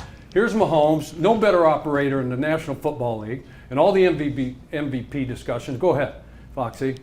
So he puts Juju outside. All right. RPOs, we talked about them, right? Okay, so run it back real quick for me. Okay, so pause it right about the time where he's going to hand this thing off so we can talk about the RPO. Okay, so right there. A little bit further, Foxy. Right there, stop. Okay, so what do we got going on up here? Pick route. Okay, so you got a pick route, a slant flat. Okay, that's if, okay, he don't like the give read. He sees pre-snap what's going on. Go back, Foxy. So Mahomes looks at this and he says, stop. Okay, got guy, stop it, Foxy. Don't let it snap, please. Okay, that guy's inside. That guy's lined up inside of him. No edge. No chance. No freaking chance. No edge, no chance. So right here, I don't think he's got to see anything here. I don't think he's reading anything other than he realizes this old boy right here is inside. Run it. Watch what happens. So he hands the thing off. No edge, no chance. They get the thing sealed. Come Gone. on. Gone. Now is that them or is that us? That's fucking us. That's us. That's fucking us. Do your homework. Line up where you're supposed to line up. Go to the next one, please. All right, we got a simple 3x1. Kelsey, they love him on the 0x3s. Got all the speed over here, all 3 wideouts. Oh, by the way, Tyreek's gone, right? Yeah. Hell yeah. Pringle's gone, right? Yeah. God. The potato chip dude, Pringle. Okay, so he's gone. This guy's gone. Oh, they're gonna stink, right? Yeah. Watch the tape. What? Watch the tape. They don't didn't stink? miss a beat. Oh, no. Did not miss a beat. Go ahead, run. You're fucked, Derwin. Shit me. Okay, so they motion it back over. paid for Get a to a fucking 4x1. All right, this is last year, obviously, versus you know who. Okay, so run it back. They're running just a little mesh concept. Okay, working a little pick route for Kelsey. All right, to get the ball on a catch and run situation. We have to communicate. We have to be able to pass off, and this can't happen. Hey, look. Yeah, I wasn't out there this game. This shit ain't gonna happen. Look. Well, we'll Pause see, it. won't we? Pause it. We'll see. Foxy, pause it. This is a good football team. This is one of the best offenses, if not the best offense, besides us, in the National Football League. Goddamn right. Are they going to make some yards? Yeah. Are they going to make some first downs? Sure. Yeah. they are. But by God, look, If they catch it, we need to tackle the motherfucker and staple his ass to the ground. Yeah! Hell yeah. And no yards after contact. Nope. No yards after catch. No Rack, yak, I don't give a frick. Zion, what you want to call yards it. after catch. This can't happen. Do we have one more, Foxy? Or contact. Last one. So here's a red area play. We talked about Mahomes beating you from the pocket, outside the pocket, extended plays, going left, going right, throwing between his legs, behind his back, over the head, whatever. Left-handed. We've seen a left-handed catch. He's pretty good lefty. He's lefty. Better than Tebow. He's amphibious. I mean ambidextrous. Okay? He So can go probably ahead. swim, though. Absolutely. I'm sure he can. Run this one, please. Red area. They're unbelievable down here. We got to do a great job in the red area. So they bring some eye candy. They bring the. Why did he motion over there, Derwin? I keep coming back to you because you got football IQ out the damn world. So they started him over here. If you can run it back, run it back, please, Foxy. So they start this dude right here with the tight end back here, right? So what's that tell for the quarterback? Man idea. Is he going with him? It's just an easy tell. It's a run. It's man zone concept. Okay, if a corner's over there and that guy goes back, it's easy. He just says, okay, we got man. We got what we thought. If these linebackers just bump and the corner stayed on that side, it's zone. Zone, yep. It's not hard, Zion. Wake up. Okay, go ahead. Fucking rookie shit. I'm sick of your shit. this. Be a pro, dude. I am too. It's Thursday Night Football, pal. Kirk and Al are going to be there. Okay, so when Wake up. I got play you. breaks down, plaster. Run it back one time. Plaster, especially down here. You have to force field goals. Make them go the long, hard way and force field goals. You got to plaster. Nobody does this better than the quarterback in '87. Okay, they are in sync. Can you run that back real quick, Coach? Yeah. Bosa, can you keep him in the fucking box too? Yeah, of course. I'll do my best. Don't run past him. Shit. What's that? Don't run past the quarterback. He loves to do this. Up Okay, top, let's go. Bosa. Run it. Bosa, you're killing us. So this is sorry. Bosa, Yeah, I right? can't. So this is called what we call going gangster, right? All right, throwing That's what I caution do. to the wind. All right, team player. We have to keep him in the pocket. Make him throw from the frickin' well. Once you get to the level of the quarterback, start retracing your steps and come back inside. Just don't fly by the quarterback and open this thing up. We need great push inside, and then we got to do a great job out here. If you got the guy beaten, you got the sack, Bose, let's go. Hell yeah. Let's go. Bonus from me, too. All right? But you can't do this and give the quarterback. It's a great point, Derwin. Appreciate you. Playing like Julius All right, look, Campbell short before. week. All right, a lot at stake. I'm counting on everybody here, especially our leaders, okay, to take the young guys and make sure that we got to take care of our bodies. There's no downtown this week. There's no going out on Wednesday or Thursday. We can get together, brotherhood, and have, O-line dinner, DB dinner, whatever that is, but it's a short-ass week. Like I said before, we're going to be on a plane in less than 48, 72 hours, whatever it is, and headed to KC for a monster division matchup. This is about process, all right? Nameless, faceless objects when we get there. They don't fucking exist. This is about us. Unity over self. Get your mind right, get your job done, know your shit, and when we go up, let's tee this thing off and go take fucking stranglehold on this division. Hell yeah. Thank you, Coach. Thank you, Coach. Thank you, Coach. Thank you, Coach. Thank you, Coach. I'll let you down, Coach. Hey, take 5. Hour 2's on the other side. I feel smart. Chuck, that was fucking Yeah, that was awesome. awesome. Yeah. Chuck, that was awesome. We'll be back in 5 with AJ Hawk. Can't wait to hear his reaction to that. And hour 2 will be on it. Fucking right, Chuck. Hell yeah. Thank you, Coach. We got Kurt Warner in this hour as well, about 10 minutes. This should be a good one. Hey, I hope he watched too. I hope Kurt watched. Awesome. hell yeah. We're back at 5. Let's go.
Trey Lance, huh? You love the way he plays, you love the way he operates.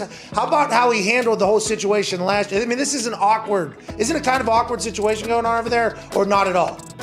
I mean, some would say it's definitely awkward. I mean, you trade 3 first-round picks for a quarterback. Like, there's writing on the wall. Like, it is what it is. It's the NFL. It's a profession. Everyone's trying to bring in younger, better, cheaper players. And then that's just the way the league is. And so there's an awkwardness to it, I guess.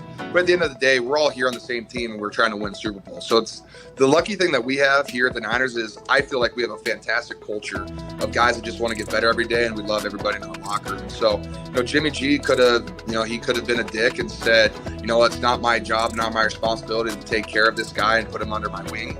But instead what he did is he was professional every single day. He didn't complain one time. He showed up, he worked, he started, he got us to an NFC Championship game and helped Trey along the way. And so I thought Trey took a bunch of steps forward. And for Trey to become a really good quarterback in the NFL, he needs reps. And so once this kid gets a lot of reps, just watch out, because some of the things I've seen him do in practice kind of mind-boggling me, so I'm waiting for it. Yeah, he's considered what? Great athlete, right? Because obviously Aaron waited behind Brett Favre for 3 years, right? And I wish, and I've said this publicly a lot, and I'm sure the Luck family doesn't like this, I wish Andrew Luck would have sat behind Peyton for 1 year. Like, I wish Andrew Luck would have sat behind Peyton for 1 year to see how he operates in the building, how you operate with equipment managers, training, like everything like that. Trey getting an opportunity to watch Jimmy G do this, who's from the Tom Brady mentor camp or whatever. Did he make leaps? Like, did you see leaps and bounds as him as a player, as a football, as an NFL guy? Or is it just like a consistent growth with him and he's kind of just chill? Both. I think it's consistently gotten better, but like you could see, like Jimmy G is a professional through and through. Like Jimmy G takes notes every single meeting. He asks questions every meeting. Like he's in his books. And I think once Trey saw that, he was like, oh, I need to do all that and more. And it's also, too, we have a great quarterback room. We got Nate Sudfeld in there, who's also he's got a nice little silly release. I like him a lot, too. He's great for Trey, too, because he's a people person. He helps Trey with the offense, and he did a great job helping him all year, too. So Trey has taken, in my opinion, big steps forward. Like, if you compare him to last year's OTAs, I think he's two different players. And that's just exciting to see. Now, if Trey Lance was the starting quarterback, and if I say if, because I have no idea what's going to happen. Yeah, not your decision. Not your decision. Yeah, thank God it's not my decision. It's all you, Kyle. You got this. I believe me.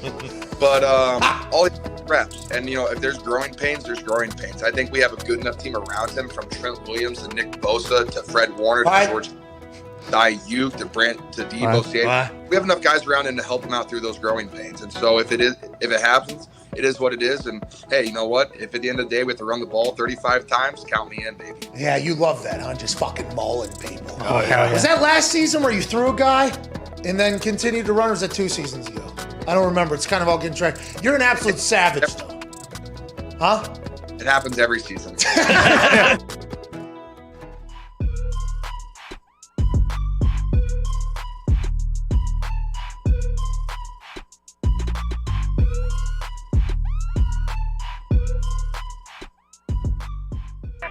The Pat McAfee Show. There'll be no rules for our guests, for us, for the things we can talk about. Yes, speaking his mind. I've never had a problem expressing my opinions or my thoughts or anything like that. While being relatable. I haven't had that manufactured fake-ass celebrity that a lot of people have whenever they go on those big networks. I've had a chance to really build my crew, build my following, build my audience. And ridiculous. What am I supposed to do? So I'm supposed to look at something that I can definitely afford and say, nah. Is that what I'm supposed to do?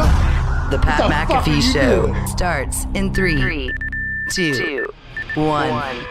Hello, beautiful people. It is 15 minutes into hour 2 on this Thursday Night Football breaking news Thursday, September 15th, 2022. We shall commence right now. Football is here. We got a massive game tonight as the Chargers travel to Kansas City. We just got a full breakdown of what the team meeting looked like for this Los Angeles Chargers on Monday morning for this Thursday night matchup from Chuck Pagano and Coach P's Keys. That thing was glorious. Yeah, it was. 10 out of 10. He will be representing for the Kansas City Chiefs coming up here in the next hour or so. So we'll get a chance to taste what their team meeting probably looked like as they look to, continue to reign supreme in the AFC West and over the Kansas City or the Los Angeles Chargers. I was calling San Diego Chargers like 4 times. Well, we were talking fan bases earlier. That's why we said San Diego. Oh, yeah, because Real Madrid and Atletico Madrid's fan bases met up on a grassy knoll and just had a 10-on-10 fist fight. Nice little scrap. That was sanctioned. So we started thinking if the NFL was to do that, whose fan base probably loses. So we started putting some teams' fan bases on the grassy knoll, and we had to think well, are they allowed to just show up with all the guns that they have or not? Fists only. Just fists only. Give me the Raiders, Oakland Raiders fan base. Well, you can't. You got to take Vegas. You can't go back. You got to take current. So that's why we're doing San Diego Chargers. Right. Yeah, that's why I think it became a whole conversation. So I apologize for my brain doing that. Toxic Table at Ty Schmidt at Boston Connor. Tone Diggs, one half of the Hammer. Dahn Cowboys. Darius Butler joining us live in studio like he will all year. And joining us live from Manhattan, Ohio, a little bit later than normal, so we do apologize. College football national champion, Super Bowl champion, Ryder Cup champion, COVID survivor, 2-time, ladies and gentlemen, AJ Hawk. Hey. Awesome. How about that team meeting? So Chuck's coming back now he's going to play the role of Kansas City? Andy Reid. Yeah, he'll do that. Andy Reid? Yeah, he'll do that sometime in the next hour or so. Yeah, he'll be Andy Reid for what the Chiefs are thinking. And then I believe at the end, he'll probably do which way he's leaning and who he thinks is going to win inevitably. This is going to happen every Thursday, I think, AJ.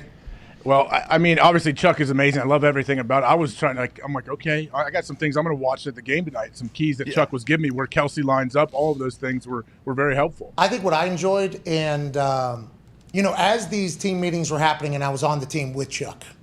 Now, I've only been in team meetings for Rich Rod, Bill Stewart in the football world, rest in peace, legend, Jim Caldwell, and then Chuck Pagano, okay? And I remember thinking what these presentations could be like. And then Chuck came in, and Chuck was just a lightning rod up there. We're talking like everything, the metaphors, the stories. And as I'm in the team meeting room, I'm thinking to myself, this needs to be the fucking content. This needs to be the show here. And the interaction, by the way, him calling on one person throughout the entire thing, that happened in the meeting. And normally it was a rookie, somebody that was just like, Chuck just needed something. I think it's because if Chuck's brain just stopped for a second, boom, this guy, you're going to be a part of this the entire time, basically. And it was always electric in there, and you get to learn a lot. And I got to learn a lot about, okay, what's the offense going to do? What's the defense going to do? So then whenever it came game time, I could at least know what we're attempting to figure out. Because in the past, when I didn't hear what everybody was trying to do, and obviously that's the way different coaches do, I'd see one person who's a superstar break a game wide open. I'm like, did we not fucking know this guy? Yeah. So I think it's also a lot of accountability for everybody whenever you do it this particular fashion. Like, hey, this is what we're trying to do on offense. This is what we're trying to do on defense. This is what we're trying to do on special teams. I assume every team does that, and they have it in their own way. But it's nice knowing, this is what was supposed to happen, at least, for everybody to buy in. You know what I mean, AJ? That's what the leader does. They have a precise plan that they explain to everybody so everyone knows, hey, this is what we're doing. This is the plan. Yes, we will have to adjust, but going in, this is what we're working for. And I think players, too, they see, all right, good, my coach knows what he's talking about. That's not a given. Players don't instantly give a coach credit and say, oh, yeah, this guy's a genius. He knows exactly what he's doing. No, when you do this, things like Chuck is doing, I think it's cool for everyone to see that because it is fun to think oh, this is going on all over the NFL right now. Yeah, you would think that. You would hope that at least. And I think, I told Chuck this, there's going to come a point in time this season where he's going to do one of those, and somebody from a team that's playing, in the game, we're going to get a message to be like, I wish my fucking coach would have said that. Yeah. I mean, we didn't say that, actually. And Chuck's bringing up a lot of good points that we all were thinking about throughout the week. What were you going to say, ZD? Oh, you're saying our guest is joining us. We have a legend joining us right now. Yeah. A Hall of Famer joining us. Ladies and gentlemen, a man whose life was turned into a movie that made me feel feelings that I'd never felt before watching a movie. Hell yeah. By far the greatest that type of movie I've ever seen in my entire life, because I don't sign up to watch these types of movies because I'm just, hey, ignorance is bliss guy. Sure, happy-go-lucky. Yeah, you don't have to worry about anything. So I am such a massive fan of what this man has done for the sport of football and for the NFL that I watched this movie because of how much I wanted to support him, and my wife and I started crying. Whoa. Yeah? Whoa. Means it was a great movie. It was. It does. And that's because this is a great man joining us, ladies and gentlemen. You'll know him as a quarterback for the Rams and the Cardinals. Also from the NFL Network, where he is fantastic. He also calls Monday games, I believe, on the radio. Ladies and gentlemen, Kurt Warner. What's going on, gentlemen? How we doing? Kurt, every time I see you, I just think of how incredible of a human you are from that movie, and everything you've done. And I appreciate you for introducing those feelings into my life, Kurt. Honestly, I like seeing you get into your feels a little bit. At we don't 35 get to years do that old. very often, so I like that. Yeah, I'm 35, AJ. Okay, we don't need to point that out. I watched Free Willy when I was a kid. Oh, man. And when that big fucking whale hopped over those rocks, I was like crying, I was excited, and I was like, all right, I'm never watching any movie. Can't do it ever again. I'm never doing this again. So then I saw John Q, I believe. Denzel Denzel Washington Hospital one. Oh, yeah. Accidentally got into that movie one time, started watching it. Tough.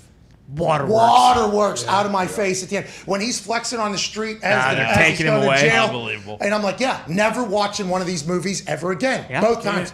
And then I start getting into American Underdog, and I'm like 5-10 minutes in, and I'm like, I have a funny suspicion that I'm getting into this again. So it's like 3 times in my life I've ever felt it. One of them being your life story. You're an awesome dude, Kurt. Yeah, Kurt. Well, thank you. We don't want to talk about your age, but you need to watch more of those movies as you get a little bit older, get a little more sentimental, be able to enjoy that aspect of life. So maybe not at 35, 37, 38, but definitely by the time you hit 40. All right, so me and the wife will watch American Underdog Story 2 years from now, and we'll dive right back into it. Let's start talking about the football. Let's start talking about NFL Week 1. Obviously, great games all around the league. What were your thoughts on it? Patrick Mahomes shows up. Nobody's really talking about him. He does his thing. Aaron obviously struggles with the new offense. What's the big takeaway from Week 1, you think, quarterback perspective, Kurt? Well, I mean, I think always the biggest takeaway is we always go into the season and we're excited about 5 or 6 teams and we're like, oh, these 5 or 6 teams are so much better than everyone else. And then we put 5 or 6 teams at the bottom and we're like, oh, these teams are horrible and they have no chance. And then we actually get into the season and we realize that there's so much parity in the NFL that anybody can beat anybody on any given Sunday. And I think we're reminded of that Week 1 every year, whether it was the Bengals, whether it was the Packers, watching, teams like the Texans and the Falcons and, Seattle on Monday night. I mean, all these teams that we didn't give a chance, and now all of a sudden they're showing up. And that's what we love about the NFL is that, every game comes down to 3 points or 6 points, a field goal at the end of the game. And it's beautiful. And it allows everybody to have a feeling like they have a chance. And so, that was one big takeaway. I think when you talk about the quarterbacks, I sit back and wonder sometimes when I watch some of these guys that didn't play at all in preseason. And I wonder what kind of effect that had on some of these guys. Some of these guys didn't look comfortable in the pocket. They didn't look like they had a feel for the game. And, back when I was playing, we had the 4 preseason games. I would probably play in 3 of those games and always felt like I needed to play enough where it was like all of a sudden, okay, I got it. I was talking to somebody the other day. For me, I worried every year coming back whether I was going to be able to feel the rush. It wasn't whether I was going to be able to see the defense and know where to throw the football or throw the football how I wanted to, but would I be able to feel those guys coming down on me and negotiate the pocket? So I wanted to play, so I was like, oh, okay, I still got that. I still have the feel. Now I can go into a regular season game and play. Do you think that's because of that one practice you had where you got sacked 55 times? So every year you're going in thinking, I don't want it to be like that ever again. You think that's potential? Yeah, I mean, the old kill Kurt drill, where I got comfortable. But but there's just something about, when you're doing something for the first time, like being in the pocket. Live. And all of a sudden, guys are flashing at you and you're seeing bodies. And if you haven't done it in a while, it's kind of like, whoa, he wasn't really that close. But you have to get a feel for what that looks like and where your guys are and what's going on. And so I just wonder, and again, I don't know if anybody would ever tell us, oh, yeah, I didn't play in preseason. I probably needed a preseason game. But it sure looked like some of these guys, these quarterbacks that hadn't played in preseason, it took them a while to really get into the game and see things. And they, a little bit happy feet in the pocket. And so just something I wonder, because you talked about Mahomes, and he played a lot in preseason. We don't see a lot of starting quarterbacks play in preseason. He played a lot in preseason, and he looked like he didn't miss a beat from the last time he was on the football field. Kurt, how does so Mahomes and the Chiefs look like the Chiefs of old in Week 1? I feel like handling success is always tough for people. People have already crowned them champs. Here we go. Chiefs are back. Now you come out tonight. They are. He has Khalil Mack, Bosa coming off the edge. A great defense, Derwin James, a lot of guys to go against. How do you continue that? How do you not think about what are we talking about? We're killing everybody. Like, how do you stay with it? I think the biggest thing is you just play the game. I think great quarterbacks, that's what they have the ability to do, is they don't think about, last week was great or we won the Super Bowl last year. They really think about the moment, and they enjoy playing in the moment and the challenge that's in front of them. And the great ones play the game the right way. Like when you go into a game, you don't just go in and go, I'm just going to find all the guys that are open. No, you go in and go, okay, this is who I'm looking at. I'm going to read that guy. And when you focus on the things that you know, it's easy to stay focused on just playing the game. And, and that's why I think all the great ones, have that ability to, compartmentalize a big win or compartmentalize winning a Super Bowl, put it aside, and then move on to the next season or the next game and not let it affect it. I think that's a large part of the NFL, not just on Sundays. If you can fully immerse yourself in what you're doing right now, whether it's the meeting, the meal, even if it's a position dinner away from something, like investing in the moment, I feel like is what all the greats do. Why does it take some people some long time to figure that out, you think? Like for me, I wasn't able to do, practice did not, in my mind when I was younger, there was no correlation between practice and a game. It's like, yeah, this is practice, but the game's completely different. And then as I got older, being around Vinatieri and listening to other people speak, it's like, yeah, but mentally you should be able to put yourself in the moment or whatever. What do you think it is that takes so long to get to that point, you think? I don't know how you get there. I don't know how you learn it. All I can tell you is that when I was playing, I just had a unique ability to focus in the moment. Even to this day, you guys know I have 7 kids. And there'll be times I did not know that. You have 7 kids? You didn't know I have 7 kids? Well, you saw the movie. Did you see the picture at the end of the movie? Come on, man. I was crying. Love you, Z. Eyes were all well enough. I had so many tears in my eyes. I said, it's got to be like a trick on my eyes. There's not that many kids. I guess there was. Yeah, I did not know that. Yes, I have 7 kids. But even to this day, I'll pull out my phone and I'll go to text somebody. And when I'm sending a text, I get so focused on what I'm saying, that my kids will be like, Dad. And my wife will come over and hit me and your kids are talking to you. But I can get so locked into the finite detail of simply just sending a text. And I felt I was that way when I was playing, or really whenever, you talked about you going to dinner or hanging out with my kids or whatever, having the ability to focus in on that moment and just push everything out of the way. And so when you would get into a game, that's all I would think about is what is the thing that I need to focus on this particular play. I'm not thinking about what we're doing after the game. I'm not thinking about what we did last week. I'm so locked into those little details that I'm able to kind of push everything out. And so I just kind of assume that that's what most great players do, is they get into the moment and they're like, okay, this is what I have to see. Nothing else matters right now. And they have the ability to push all that out of their mind and just focus on the task at hand. I think getting lost in the moment is a thing that is awesome. And once you start feeling it, you can kind of feel it. It's like you're fully immersed in the situation. And I think that is something that the greats have the ability to do so. 7 kids talking to you, though, Kurt. Maybe loosen the focus a little bit. Good Lord. Jeez, I'm joking. Now, Darius, your question for Kurt Warner. Hey, what's up, Kurt? I got a question for you. We've been talking about personalities and quarterbacks, and how do you find that balance in the locker room of being the guy and then also being one of the guys? How do you find that balance as a quarterback, especially a great one? Yeah, I always felt it was kind of important to be both, but to separate the two. Sometimes when you're the guy and you have to, hold that position and lead a certain way and hold people accountable, I didn't always feel like I could immerse myself in the environment like I think some guys did. Now I did. Like the punters. Hell yeah. Punter. Actually, the punters were worse. I invested way more than our kickers. Our kickers were all. I don't even know what they were doing half the day, and then they just show up and kick, and then they're gone again. But that's a whole other story. But anyways, I would connect. I would sit with guys at lunch. I would go out to dinner with guys, take the offensive linemen out, make sure that I spent time with each group, but also kept myself separated at times, because I knew there was going to come moments when I had to step in and lead a different way. And I took the approach, kind of like I do with parenting, is that, with parenting, I want to be close with my kids and I want them to be able to come to me.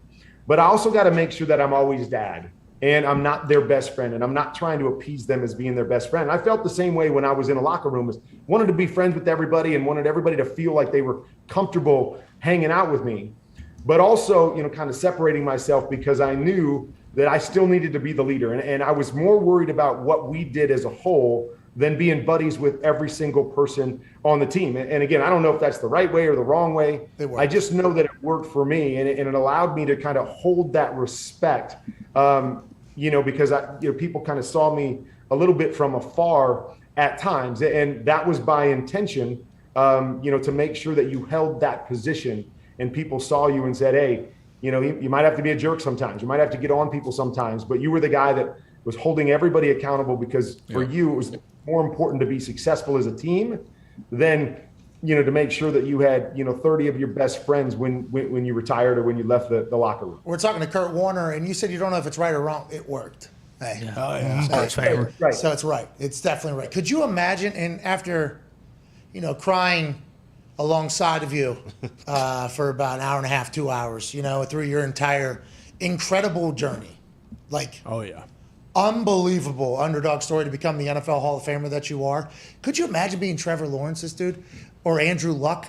I don't know how they handle it. I have no idea how they handle it. Trevor Lawrence has been the guy since his sophomore year of high school. Hey, this guy is the guy. He's a god almost in football. And then he's supposed to be relatable and still have a drive. I don't know how these guys accomplish it that are at the top end of being a quarterback, the position and what the weight it does carry. Kurt? Yeah, and the expectation. Not that other positions don't have to play well, but there's a lot of positions that can be hidden. You can go out and have a bad game, and not everybody notices. Everybody notices when the quarterback doesn't have a good game, and when you have that expectation on you, as you said, Pat, from the time you're in high school to college, and you're the number one overall pick, and everybody expects you to be great. Every time you step between those lines, it's impossible to live up to. That was one of the hardest things for me, after all the years that I played and kind of leading to my retirement it was the expectation. It was the fact that I could go and play a game on Sunday and play really, really well. And I felt like I could enjoy it for about 5 minutes because then it was well, put that behind you because you better go get ready to do that again next week. Because if you don't do it next week, nobody's going to care. So the expectations just start weighing on you. And again, that was after I was in, the NFL and played for a long time. I can't imagine what that's like for these guys that are scrutinized every single minute from the time they're 16 until the time they're 40 and what people expect of them at every level. It's going to take some real mental toughness to get through it. And I think Mac Brown explained the situation very well. And he said the reason why he left Texas is because if they won, it was a relief. Yep. And if they lost, it was devastating. He was like, so there was no there was not a single moment of hey, this is fun. It's you won, you're supposed to win. You're Mac Brown, and then you lose. It's this guy should be fired. Fire his ass. So it's a wild thing once you get to the top of that mountain. That's why this Tom Brady shit's wild, Kurt. I think he's gonna struggle to let it go. It sounds like, don't you think? Well, yeah, and I think most of us struggle to let it go. I think the key is you got to have something else, and. That was the biggest thing for me when I retired. It was I got to jump into something else or I'm going to be like a lot of these guys, what am I doing? It's the fall and everybody's playing football. Why am I not playing football? And the fact that, you guys have had such great success off the field. I think that's the other hard part is that, you find something to do and then you're not successful at it. And you're oh my gosh, nobody's talking about me and nobody's telling me how good I am. And, you need to feed your ego a little bit. And so those things are really, really tough. And so when you're talking about the best that's ever done it and a guy that's been talked about and and the reverence that we give Tom Brady and seeing the Super Bowl, it's going to be hard for him to let it go. And I think that was a big reason why we saw him come back is that it was okay, I'm going to let this go. I'm going to go be with my family, oh my gosh, what am I doing? I don't know anything else. I don't know. You guys felt it when you guys retired, but I remember thinking, I don't know if I'm good at anything else. I have never spent time doing I don't know if I'm going to be good at anything else. And I've got 40 some years of life to live. and I don't know if I'm going to be good at anything else. What do I do now? Well, and you certainly sucked at line dancing. Yeah. You certainly had two left feet. Oh, we lost him. And internet. Right into sounds line like. dancing. Yeah. I mean, he went in there. He had no idea what he was No, doing. he didn't. Took He class. stumbled all over himself. Had his AJ. friend teach him. I seen it. Yeah. I actually watched it. He's open to learning, though. If anything, that's what it shows. That's why he was so good off the field. I won't be able to go out in Boone, North Carolina this weekend because it's an early call or whatever. Mm-hmm. But I did have thoughts of me walking into a saloon in those hills. Oh. You know what I mean? AJ? I Sure. mean, that's In those it's gonna be- boots? yeah. Yeah, you need to do it. I mean, You and Bear? Jeez. Yeah. That'd be awesome. you know what I mean? I can do the whole thing. Saloon doors open. Mm-hmm. I can walk in. Back out. Give me Smoke two Bud machine. Lights. What? You know, probably big Marlboro down there in North Carolina. Oh, yeah. If you show up smoking any other particular plant, they are not going to be beat the happy. hell down out of there. You're going to get kicked out of that state. American spirits. Excuse me. This is a tobacco state here. That's right. I got a pack in my backpack for you to bring if you want. You need to get rid of this. I thought we were. No, you always need to have them on you just in case. Just in case. You never know. Never know. Thank you. The identity thing is real, though, that Kurt Warner was alluding to. When you retire, you feel like you lose your identity. The people that you once talked to because of what you were doing now are kind of like, oh, he's retired, let me live his life, but you never hear from him really again. Yeah. It's an interesting battle that a lot of people have, and in the NFL, normally when you walk away, you're being told you suck for the first time. Tom, obviously that didn't take place, but maybe he did lose his identity for like 30 days. He was like, what am I going to be doing if I'm not doing this? Well, and Breeze talks about it. Like, people always say, yeah, this is Brady's 23rd year, but when you really think about it, he's probably been playing since he was 6, 7 years old. So it's really like his 35th. Yeah, so it's not so much just the NFL. It's like that routine that he's had since he was, 7, 8 years old is ridiculous to think that all of a sudden you just got to drop it and break it. That's the toughest part, getting yourself on a routine, putting yourself on a routine. Because one thing from high school, you knew what you were going to be doing regardless of the month, almost down to the week, meetings, workout, all these different things. And now it's just on you. You got to set your own calendar, your own schedule. But when Did you struggle at all when you retired? I don't remember. Did you? Yeah, it was publicly. It didn't look like it, by the way. Nah, you take that time. I took a time, just time away. But you start to, obviously football season comes around. You start to think about it. You start to miss it.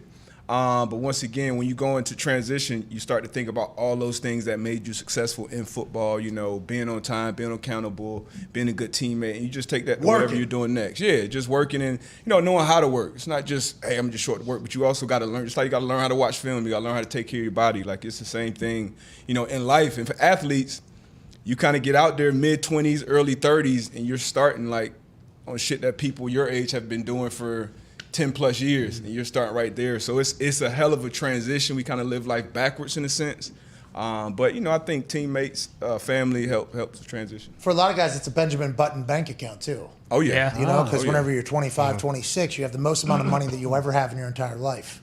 And then you got to figure out how to properly use that and then set yourself up again while doing something you've never done before, and you're way behind everybody else that is at your age. It's an interesting phenomenon, and that's why, what was that Broke documentary? They said like 80% of guys go broke. Yep. Yeah. And I think I don't think it's because, like, obviously you don't take care of your finances and money. That's the way to do it. But I think guys just get so lost that they just start just trying to find it, and they don't. And then it's, oh shit, what just happened? I spiraled completely out of control. Which also makes a lot of sense if you are used to having a certain lifestyle, and then if you don't really have anything to do to continue that source of income, and you continue to live that lifestyle, after a while, that well's going to run up. Joining us again, a man who lost internet right in the middle of a great conversation about him wondering if he was good at anything else, and I had to remind him that we sure know he's terrible in a saloon on the dance floor. That's right. Yep. Ladies and gentlemen, Hall of Famer Kurt Warner.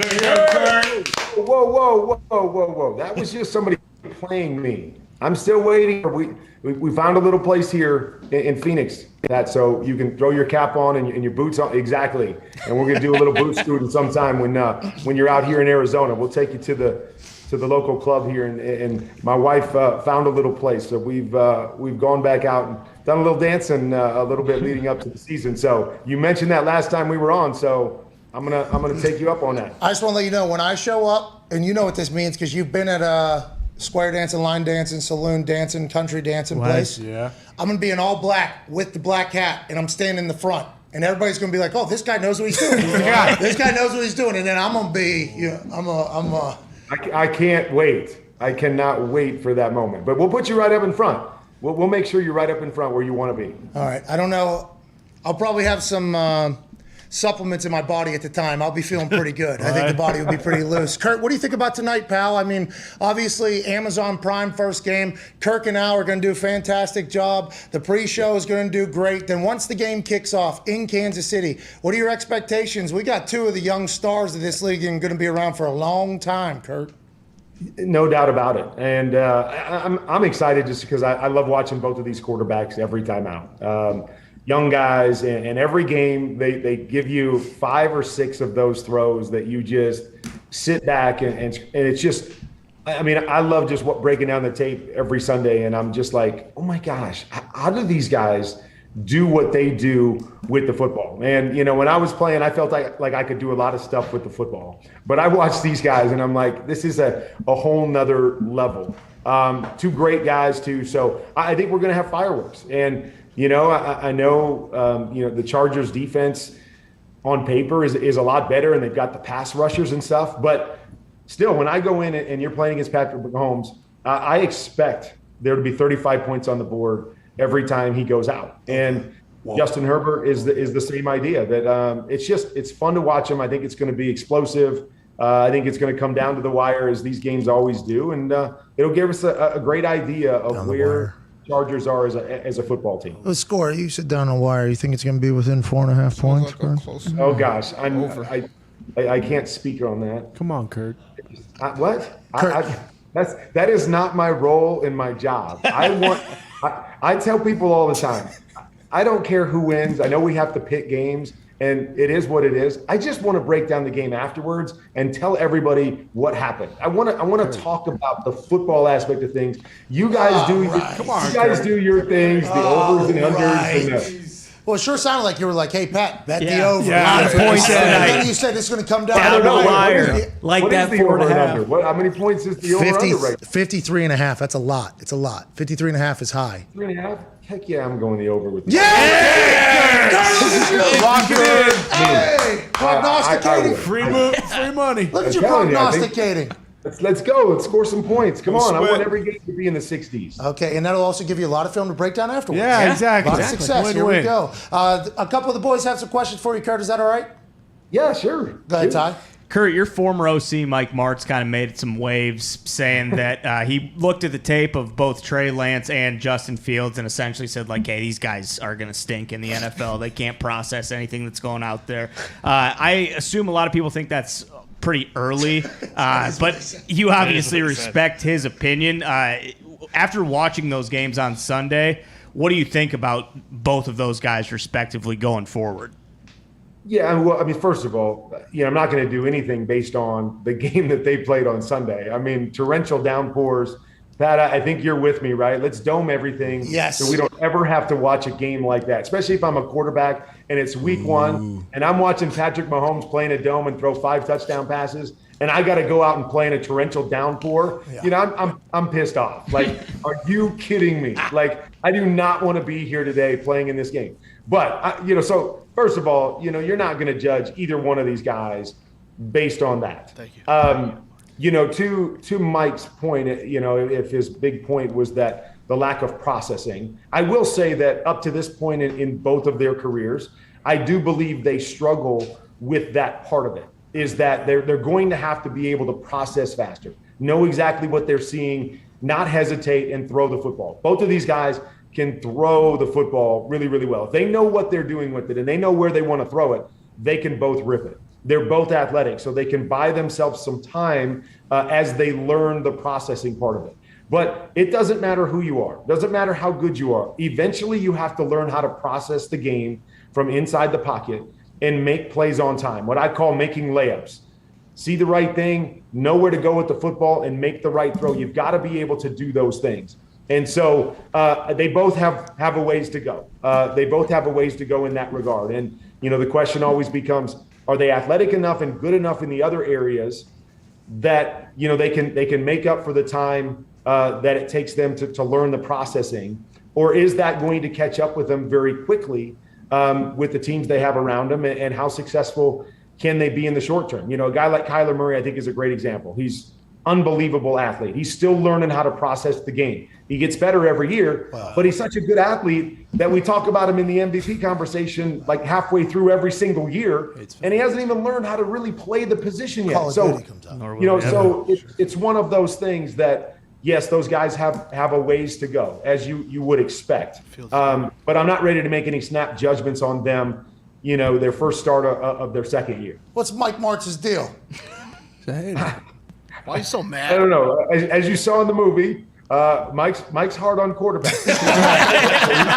He likes to ride those quarterbacks a little bit. So maybe it's just part of his nature. But yeah, I thought I saw one clip. I thought it was a bit rough on those young guys for how much they've played in their careers and where they're at right now. Last question for you, Kurt. We can't thank you enough. Go ahead, Connor. Yeah, Kurt, thanks for the overpick. If it goes under, I'll send you an invoice. But we were just talking about how you were mentioning, kind of balancing being a friend in the locker room and also, being that leader. How do you think the Jimmy G dynamic's going to work out? Do you think that's going to be kind of hard for the locker room to block out the thought of putting him in case Lance continues to maybe struggle a little bit? And also, how difficult is it, do you think, for Jimmy G to go from the starter guy on the team for the last 5 years to now the backup and just kind of helping Trey Lance develop? Right. We've talked about this a lot and, got to know Trey just a little bit, and he seems like a great guy. I've got to know Jimmy over the years, and he's a great guy. And so just from a character personality standpoint, I understand what John Lynch and company are saying, like, there's not going to be a problem. These are two great guys and all of that stuff. What I know is players want to play. Yeah. And players want to win. That's what I know. So you can say everything you want to say as and go in and go, hey, I'm going to be the best, teammate I can possibly be, and I'm going to help Trey as much as I possibly can. But, man, you are waiting for an opportunity to play. Like, you want to play. You want to be out there, and it's just human nature. If Trey's not playing well, it's not a knock on Trey, but to go, I'm better. I was there with Eli Manning, and I understood why they did it, and I understood that they were playing for the future and preparing for the future. But I'm sitting there in the middle of the season going, I'm the better quarterback right now. Like, we could win games right now if I'm playing. And so that's my perspective, and that's where it gets really, really hard because that human nature enters in. And then there's the teammate perspective. Like, the teammates, I understand the organization's building for 3 years from now when they hope to win a Super Bowl, kind of like the Giants did. I get that. But the players aren't looking at it like that. Like, most of these players are going, I don't know if I'm going to be here in 3 years. Yeah. I'm here now. And we've got a team that could win a Super Bowl right now with the talent that we have. I'm not ready to waste a season. I'm not ready to throw away a year. And again, I'm not trying to knock on Trey and saying that that's what's going to happen. I'm just saying that's what begins to happen. As I had guys when I was in New York that came to me and they're like, why aren't you playing? Like, when they benched me in New York, we were a playoff team, and we weren't a great team by any means. So I understood the coaches going, hey, we're not going to win a championship this year. But we were a playoff team, and you guys have seen it. We've seen average teams through the regular season ascend, get to the playoffs, go on a run and win a Super. Like, shoot, I was on a team in Arizona that people said we were the worst playoff team ever, and we were 2 minutes from winning the Super Bowl. So those things can happen, and so you have these veteran guys that are playing for contracts, and they're getting checks at the end of their career, and they're going, I do not want to throw a year away in which we have a chance to compete. And so that human nature plays in, and then add the whole fact to it that they all know Jimmy. Like, it wasn't like me coming into New York and I was on a 1-year deal and, they just met me 2 months ago and not that they didn't like me or we weren't close, but it was just like, it wasn't Jimmy who he took us to a Super Bowl. We went to the championship with him last. Like, there's personal feelings there too. And so that's all I say is you can have the greatest people involved in your organization as you want. At the end of the day, players want to play and players want to win, and they want to win right now and they don't want to wait for the future. And so we'll be really interested to see how this plays out. Obviously, not if Trey plays well, because that makes it easy. But if Trey does struggle and he has to go through that learning curve, which I think all of us think he has to go through a learning curve, as most guys do, what does that look like as games start getting away from you, like a game against the Bears? They start getting away from you, and the team's starting to go, and we thought we could go to the Super Bowl, and we're 1-4. Like, what are we doing? And guys start to panic. And so I think it will be really fascinating, and I hope it all works out well for everybody. but it is not as easy as it sounds going on. We got great guys in the locker room. This is going to be an easy deal no matter how this plays out. I don't think it's quite so easy. Well, if you have great guys in the locker room, don't they want to win a championship? Like that's like what is a great guy? You know, like what is considered a great guy? And me and AJ have been talking about this literally since the beginning. It's like, hey, these are humans. This isn't Madden. You know, like these are humans that are like, to your point, I don't know if I'm gonna be on a team in 3 years, let alone, hey, playoff checks are fucking nice too, and we can easily get one of those. You know what I mean, Kurt? It's a wild decision that they have to make. I can't wait to see how it works out. Well, and I would even say too, like in New York, I remember there was one game that Eli was really bad against Baltimore, and they inserted me at the end of the game, and we came back, we almost won that game. That's another dynamic that you say to yourself, is 49er brass, are they willing to at times just say, hey, Trey, you're still our guy, and we understand there's going to be some growing pains. We're willing to put Jimmy in. Jimmy, go win us this game, but then we're going to go right back to Trey.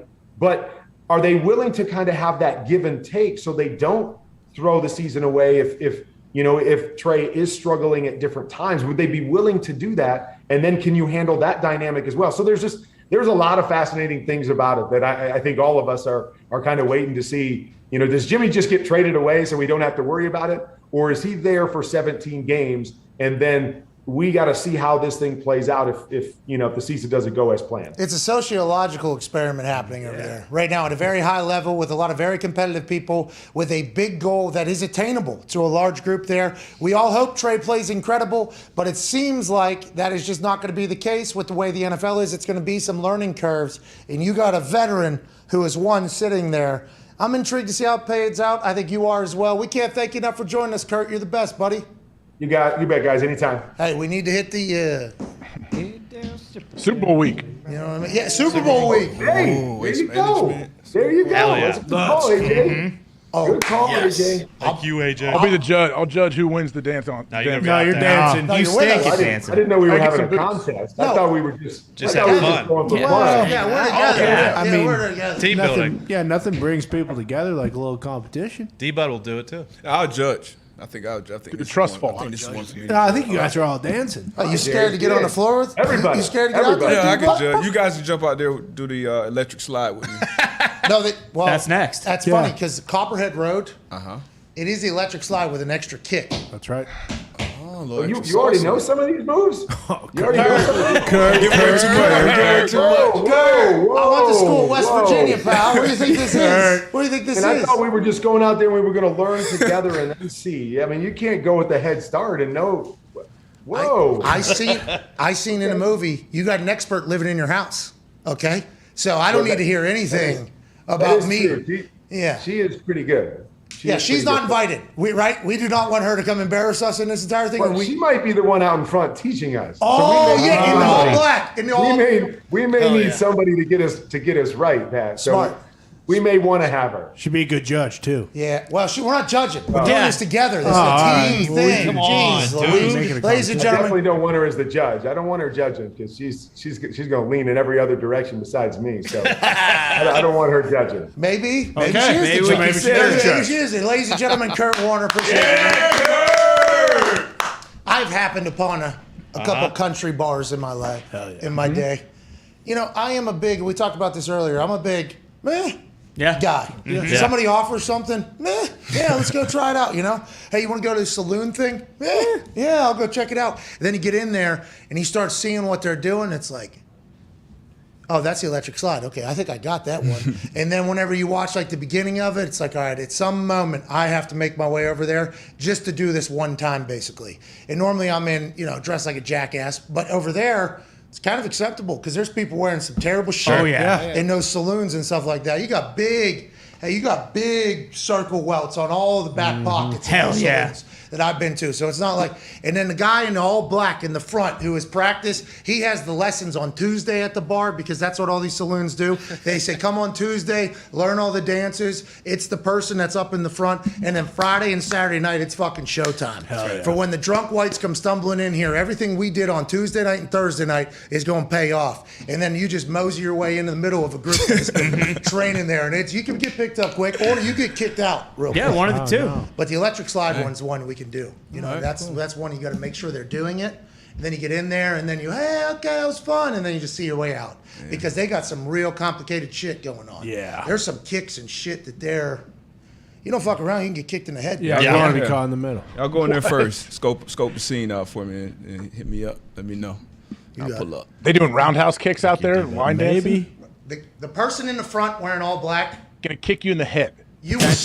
Bro, these boots. Show me these high kicks they're doing out there. They're gonna get you in the head. What was that guy? Is Marsh? this guy 9 feet tall? What did Clayton Marsh do that spinning round? That happens all the time on dance floors. It does. Have you never What are you talking been? about? You have never been. They start remixing this shit. Yeah. They Got to get a start professional remixing punter shit. out there to get his leg high enough to kick us in the head. If it's like, let's say they're doing like 4 steps to the right.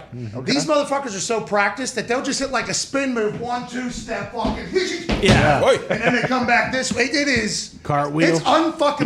You're right. I did underestimate how serious they were, but again, I don't think I'm gonna get kicked in the head. But I guess I will have to have my head on a swivel. Well, yeah, proper spacing here. Yeah, come on, AJ. Alignment, assignment, technique. Okay, whenever we get on that goddamn thing, you better make sure you're aligned away from the guy with the spurs. And the lady, by the way, who's behind you, she's probably going to fucking remix. If that hat fits perfectly over her hair, she's been here before. That's right. That shit's about to go down. Like, these are just things that I noticed in my couple times being there.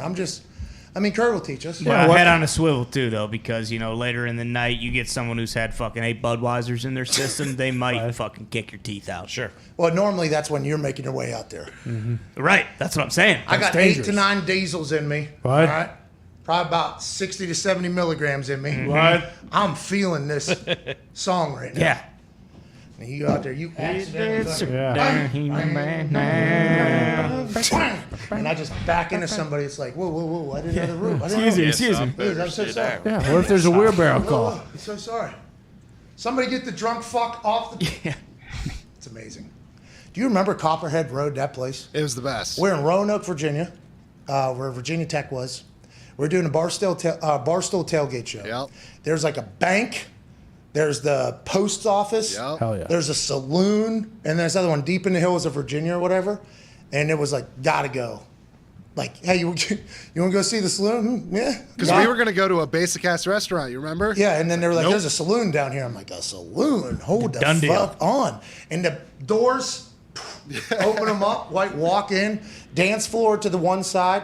And when Copperhead Road came on, I'm telling you, that door became a fucking turnstile. People heard it on the streets. They came sprinting in. The whole town, it was like you couldn't help but be a part of it. It was fucking magic. Hey. Yep. There it is. Bang, bang. They're on point. Are they a team? Yeah, they got it. Yes, every saloon you go and dance like this at, there is a team out there who's been practicing on Tuesday and Thursday nights at that bar. That's real. That is a very real thing. Person up front owns the bar, by the way. It's pretty easy to spot the leader of this team, Yeah, that guy's a fucking dog. Normally wearing all black. Yeah. That's like that kid who did the tap dancing with the long hair. That went viral. Yeah, that weeks guy's ago. awesome. Yeah. Oh, the foot thing? Yeah, the foot guy. That guy's awesome. He was awesome. A lot of remix to that thing. But Shout out to you for dancing like that. remember the person at the front of those line dancing routines? Sure. Going into that night, he's taking his pre-workout. Yeah. Oh, yeah. He's on his ass. That is Stretching. That's Patrick Mahomes, Justin Herbert, and he's going to play for 4 to 5 hours. Someone will come for the crown. Can't miss a beat. He misses a beat. There's somebody 2 rows back. It's like, it seems like he's losing a step. Yeah, whole bar knows his name. Oh yeah. Yep. Yeah, the guy 2 rows back challenges him for a dance off to be the leader. That's how Like it drumline. works. And that's when Yeah, you got to move up. Yeah. That's what you're missing, D-Butt. It looks fun. I'm not gonna lie, it looks fun. It's a good time. Yeah, you can get lost out there. Yeah, they play one of your favorite Luke Combs tracks. I mean, Yeah. you go nuts. Could you imagine in Boone, North Carolina this weekend, one of these saloons, and you hear "Long neck ice cold beer never broke my heart." They're running into the saloon. Yeah. Did I miss it? Oh, no, play it again. Long neck ice cold beer never broke my heart. And they're fucking Guys are cutting off pisses midstream to run from the Yeah. bathroom. Oh, shit. All right, we're back in 5. Call that a snake bite. That bathroom in Roanoke was a trough system, too. See, well, That's of when you course. know. Nice. That's so you can move. Yep. Yeah. Get out. Your way out, if you hear a good song. I love it. Shuffle down the line to finish your pee. Everybody knows. Move. You order here, and then you pick up here. I thought you were saying there's line dance in the bathroom. Oh, yeah. To get out. In front of the trough? Yeah. You could. Everybody knows the trough one is 2 to the left, 2 to the right. No backups on Clap this. me in. No Can't be spins. backing No up. spins. No at the drop. spins. No spins. That goes to you, Larry. No spins, boys. I think everybody should try it out, though. I think everybody should try it out. You should know at least one, though, before you go in there. Because if not, they're going to bully you off that fucking floor. You saw it happen to Kurt. I don't want that to happen to anybody. Yeah. Sorry, Kurt. Lot of Bud Heavy in those. Oh my God, so lot of Bud Heavy in there. Last time I had a Bud Heavy, What is that? this guy ordered 2 of them. American Century Championship. Drinking diesel. hell yeah. Players only meeting. We show up 20 minutes late, obviously. Sure. I am not a person that should be allowed to do that. We walk in there, we're standing in the back, there's a bar to the left. AJ's like, you want a drink? I was like, I'll take a beer. He comes back, fucking Budweiser. I'm like, did they have Bud Lights? He goes, I don't know. What are you talking about? Oh, you're a maniac. Yeah, you got it back though, because you fired his ass later on. Oh, yeah, you got fired. I got you mean firebombed? Oh, yeah, that was it. Fireball. No, fireballed. Fireball. But fire for You didn't even know sure. the name. You danced in the depths Fireball. of hell. Yeah. All right, we're back at 5. We are going to hear from the Chiefs head coach. Here we go. We're going into the Kansas City Chiefs team meeting in 5 minutes. Big red. And then Coach P will tell us who he's picking for this evening as well. Hell yeah. Then we'll wrap up this glorious Thursday, September 15th, talking about all the news of the day. I think we should run Big Brain Football again here. And on the other side of it, we'll get right back into this. There's a lot of things to chat about. There's some injuries going on. There's some people missing practice, or there's G-days or actual cause of worries. Yep. We should try to dive into that. We'll take some phone calls on the 5 Energy phone line. Take 5. We'll see you then with Coach P's keys for the Kansas City Chiefs.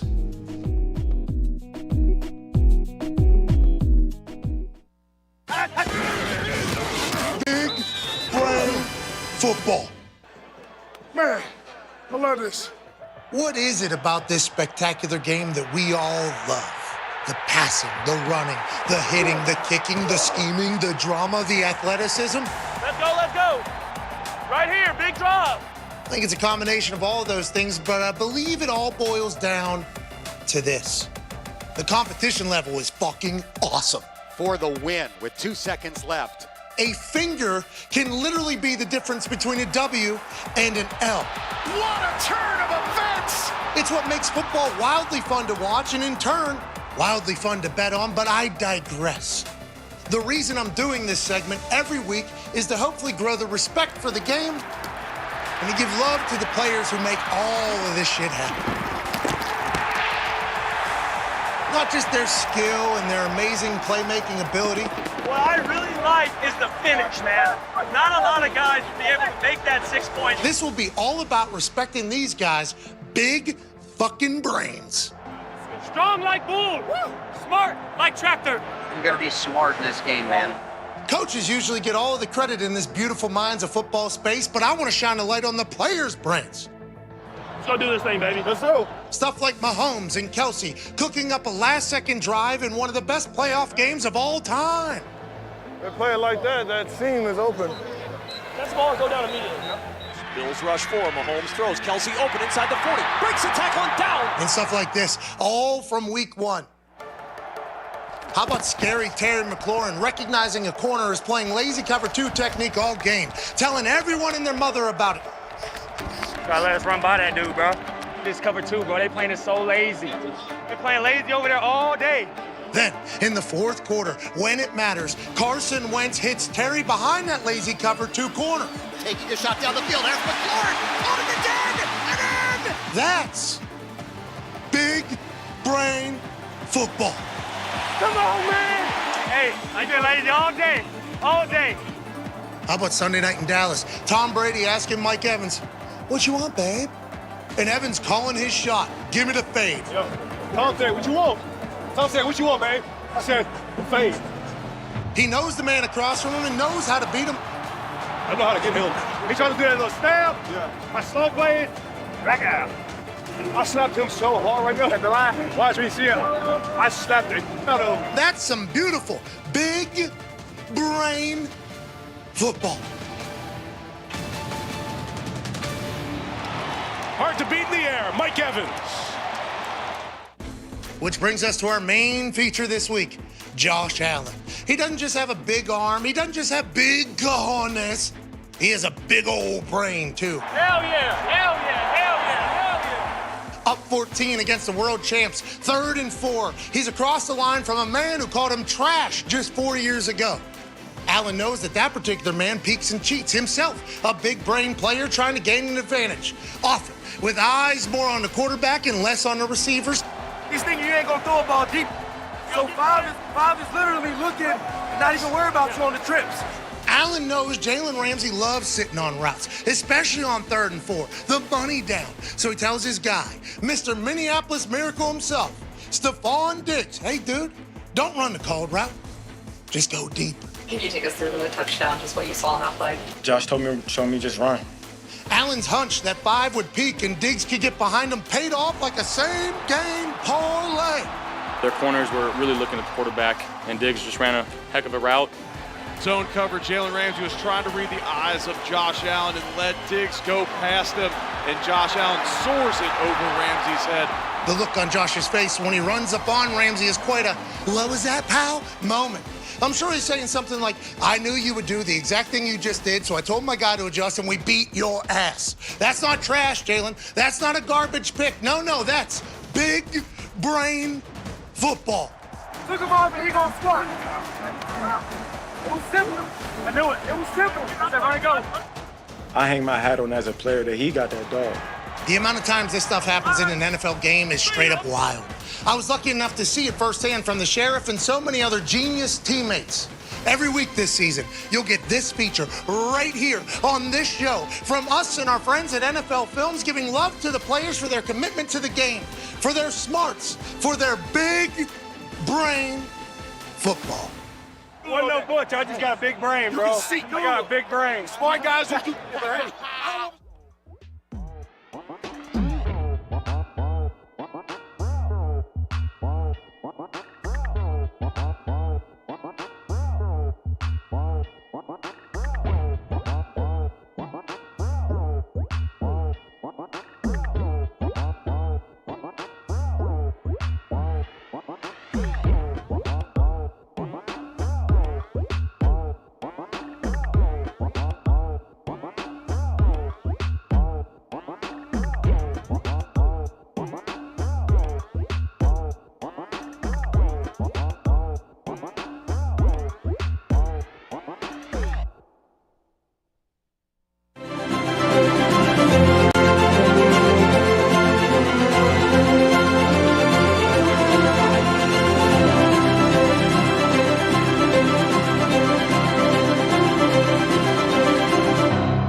Good morning. Good morning. Morning, Coach. Morning, Coach. That was good. Yeah, we're back. Juice. Oh, yeah. Let's go. How about them? Chiefs. Can I get? Hey, how about them? Chiefs. Great win. Home of the Chiefs. Huge game. Home game. Prime time at Arrowhead Stadium. Guys, 50th anniversary. Chargers coming to town. All right, huge. Great job. All right, great job last week against Arizona. That's a nice win. We'd love to spend a little bit of time on it, but with the short week, obviously we got to get moving. 3 days we're going to be going to a hotel, going downtown, little walkthrough, check in, right? Get your little snack, go up to your room. Then we got 6:30 special teams. All right, and we got 7 o'clock OD, 7:30 team meeting, final stuff, and then we're rolling. All right, so today, all right, this morning, we got to get rolling on to the next team. So let's take a look, all right, at the Chargers here. All right, go ahead, Foxy. So offensive keys to victory. This one's probably not obvious, right? 52. Okay, Orlando, who's 52? Khalil Mack, Coach. Yeah, that'd be Khalil Mack, and we know who 97 is. Bosa, That's Joey Coach. Bosa. Yes, Coach.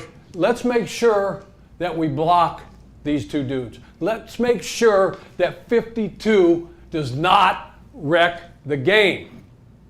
You understand me? Yes, He Coach. cannot wreck the game. 3 sacks in his opening game as a Charger. Wow, 3 sacks. nice. The only reason they went and got Mack, and we'll talk about JC here in a minute, Jackson, is to beat our ass, to close this division out.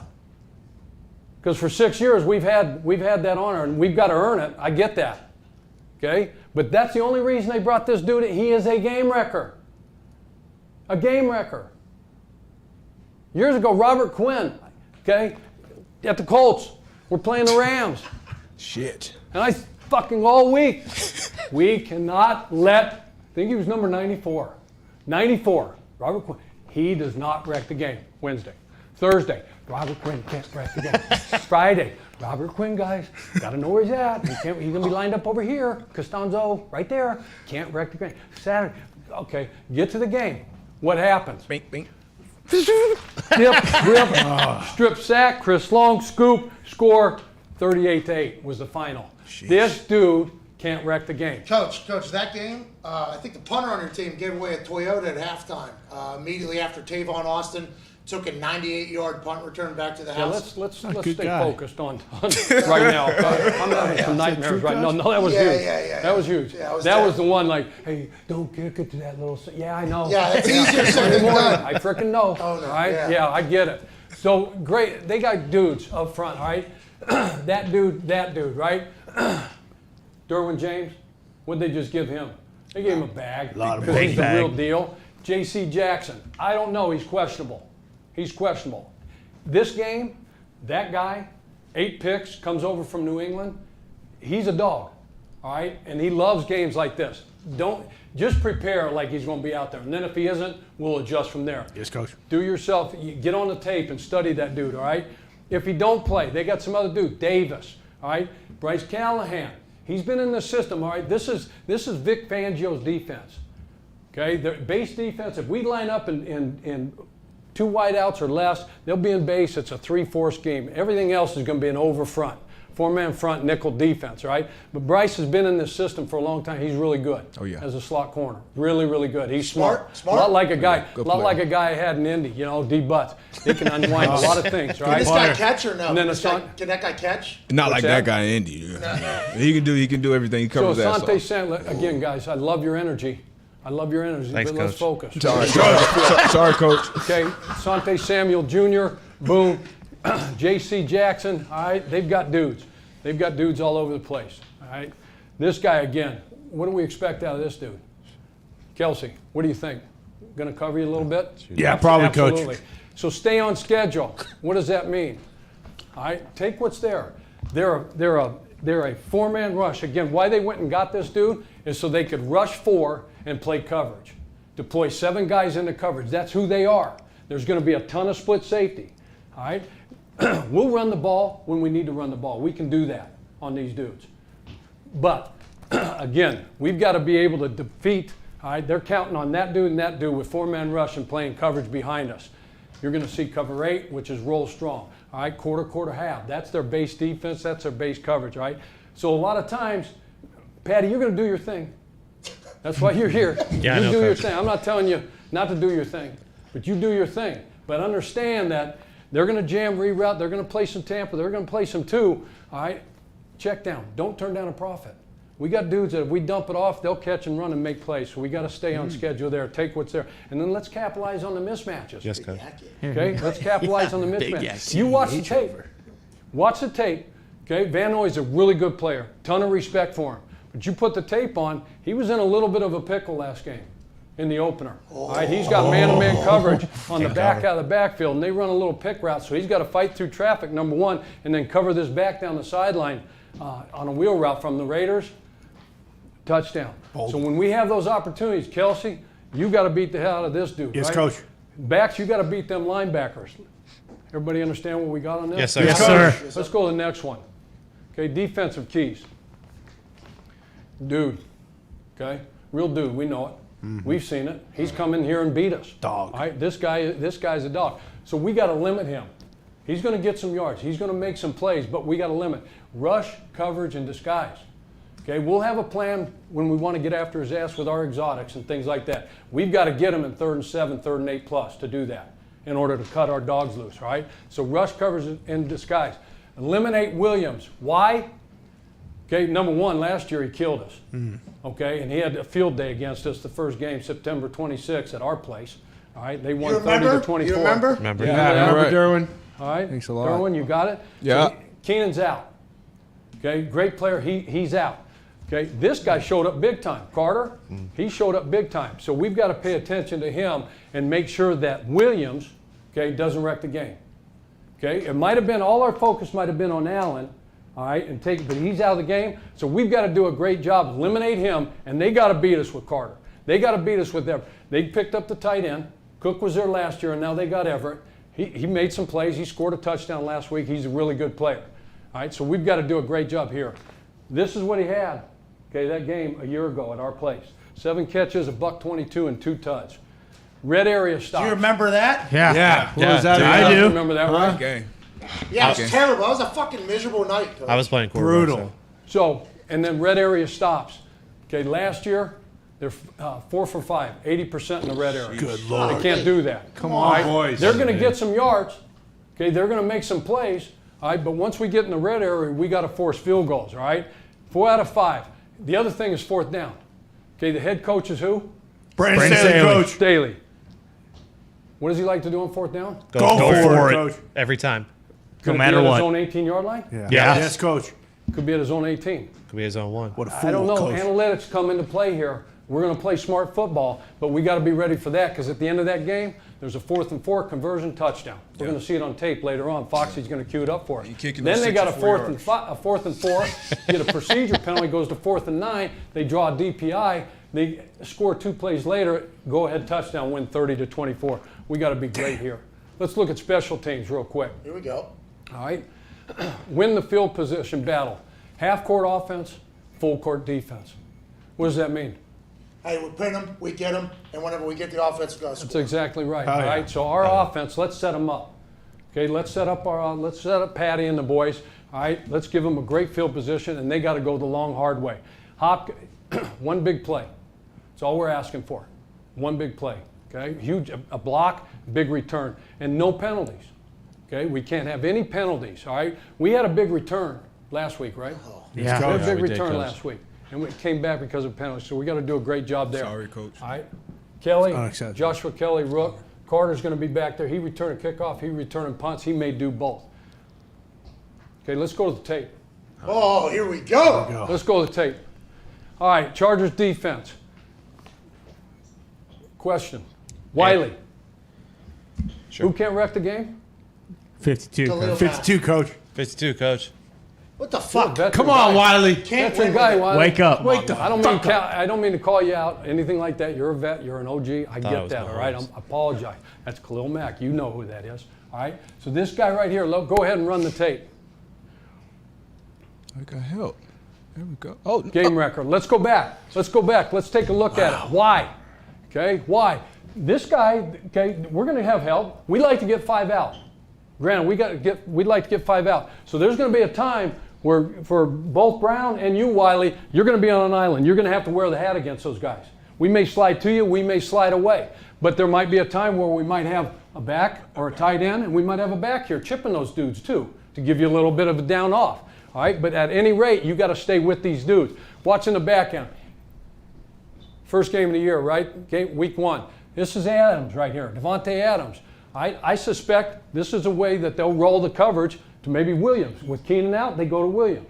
All right, so this is a strong rotation. They're playing cover 2 here. They run with the vertical here. We got a safety over top. It's quarters on the backside. Roll the tape.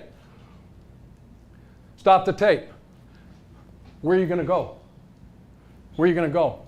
Okay, Nowhere. that dude's Locked up. done. That dude's done. We got safety over the top. They're playing quarters on the backside. They only got one vertical threat, so they got him bracketed. He's over the top of his guy. Well, he can't get out because he's chipping. All right, where are you going to go? Boom, run it. So we got to do a great job, and we got to win. Yes, Coach. We got to win on the outside. Okay, that can't happen to us. Roll the tape here. Okay, here's another one. Foxy, okay, look at the situation. This is end of the game, 4th quarter, 4th down. All right, end of the game, 4th quarter, got to have it. We have to convert. Okay, we've got to execute versus these guys. Okay, here's Mack, here's Bosa. Go, roll it. What are they playing? They're playing robber. Okay, so expect some robber. So Patty, go back one more time. So as you're looking at this thing, it shows too high. Start to roll the tape. Okay, now freeze it. Okay, he's staying over the top of this unit. They've got this guy bracketed. I think this is Renfro, right? Yep. So we're going to have Carter in the slot. We might put Big Willie in the slot. I don't know. Sky Moore, this could be you. All right, this could be you in the slot. You're going to have to win, but they dropped this guy down. We got single coverage here. We're going to recognize that. We're going to execute, and we're going to make the play. Okay, if we don't, go ahead, run it. There's nowhere to go down the field. Yep. Go ahead and run it. Nowhere to go down the Cover field. shot. That ends the game right there. That's it. I'll get open, Coach. No, we got 52 cannot wreck the game. Yes, Coach. Please. 52 cannot wreck the game. Okay, here's another one, guys. We're in 21 personnel here. Let's say we stick fullback in the game. We're in 21 personnel. They're going to be in base. We said they're a 3-4 outfit, right? Here's our 3 down linemen. You got your 2 OLBs right here. Yep. All right? Middle open or middle closed? Middle close. Middle closed. Right? Middle closed. Who's that right there? Derwin. Patty? Patty Mahomes. Who is that? Darwin. It's Derwin. Nailed it. Okay, so what's he down here? If he's down here, all right, sniffing ass around, usually if he's coming in and it's just going to be an 8-man spacing, they're going to bring one more into the box to stop the run. This guy will be bossed over. This guy will be over here. But if he lines up out here, assume he's doing what? Coming. He's coming. Let's go. Run the tape.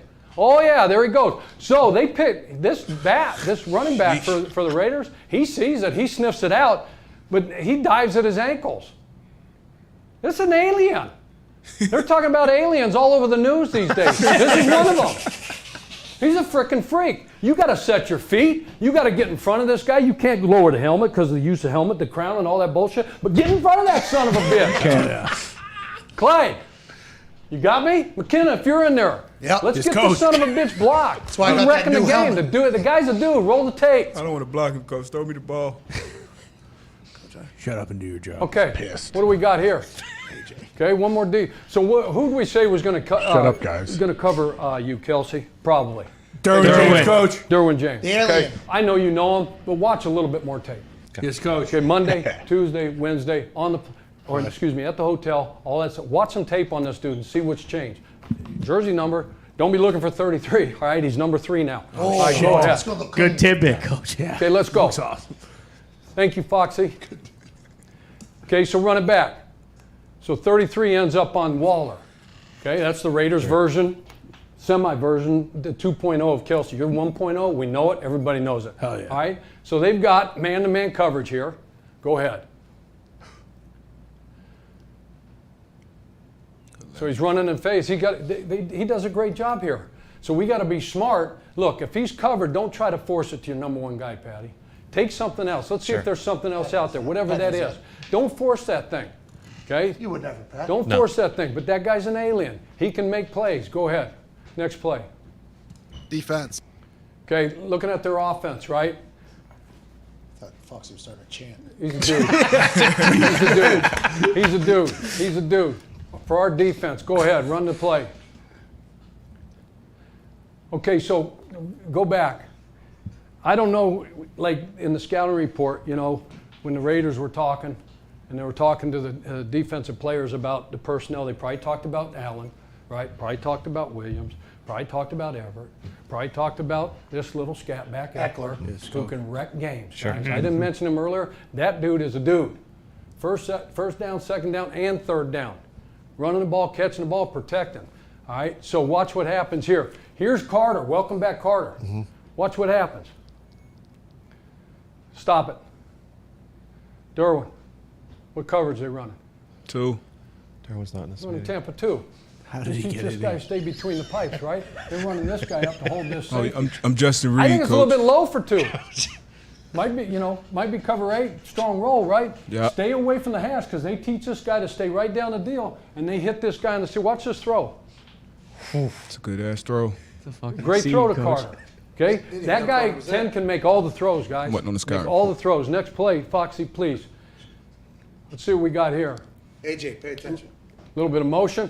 Oh, Eckler. Oh, yeah. Did we just talk about Eckler? We did, Coach. yeah. It's like, where's Waldo? Let's make sure we know where number 30 is on every snap. You got to know where this dude is. Okay, with Allen out, him and Williams become the 2 dudes. With Keenan out, they become. We got to focus on this guy. It doesn't matter what down and distance is. Go ahead. Squats 1,000 pounds. Hand it to him. Throw it in the screen game. Split him out. He's a player. He can make plays. Next play. That's it. Thank you, Foxy. You're crushing it.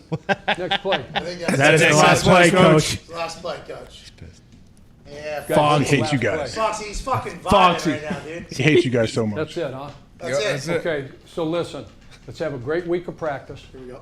Okay, it's a short week. We all know that.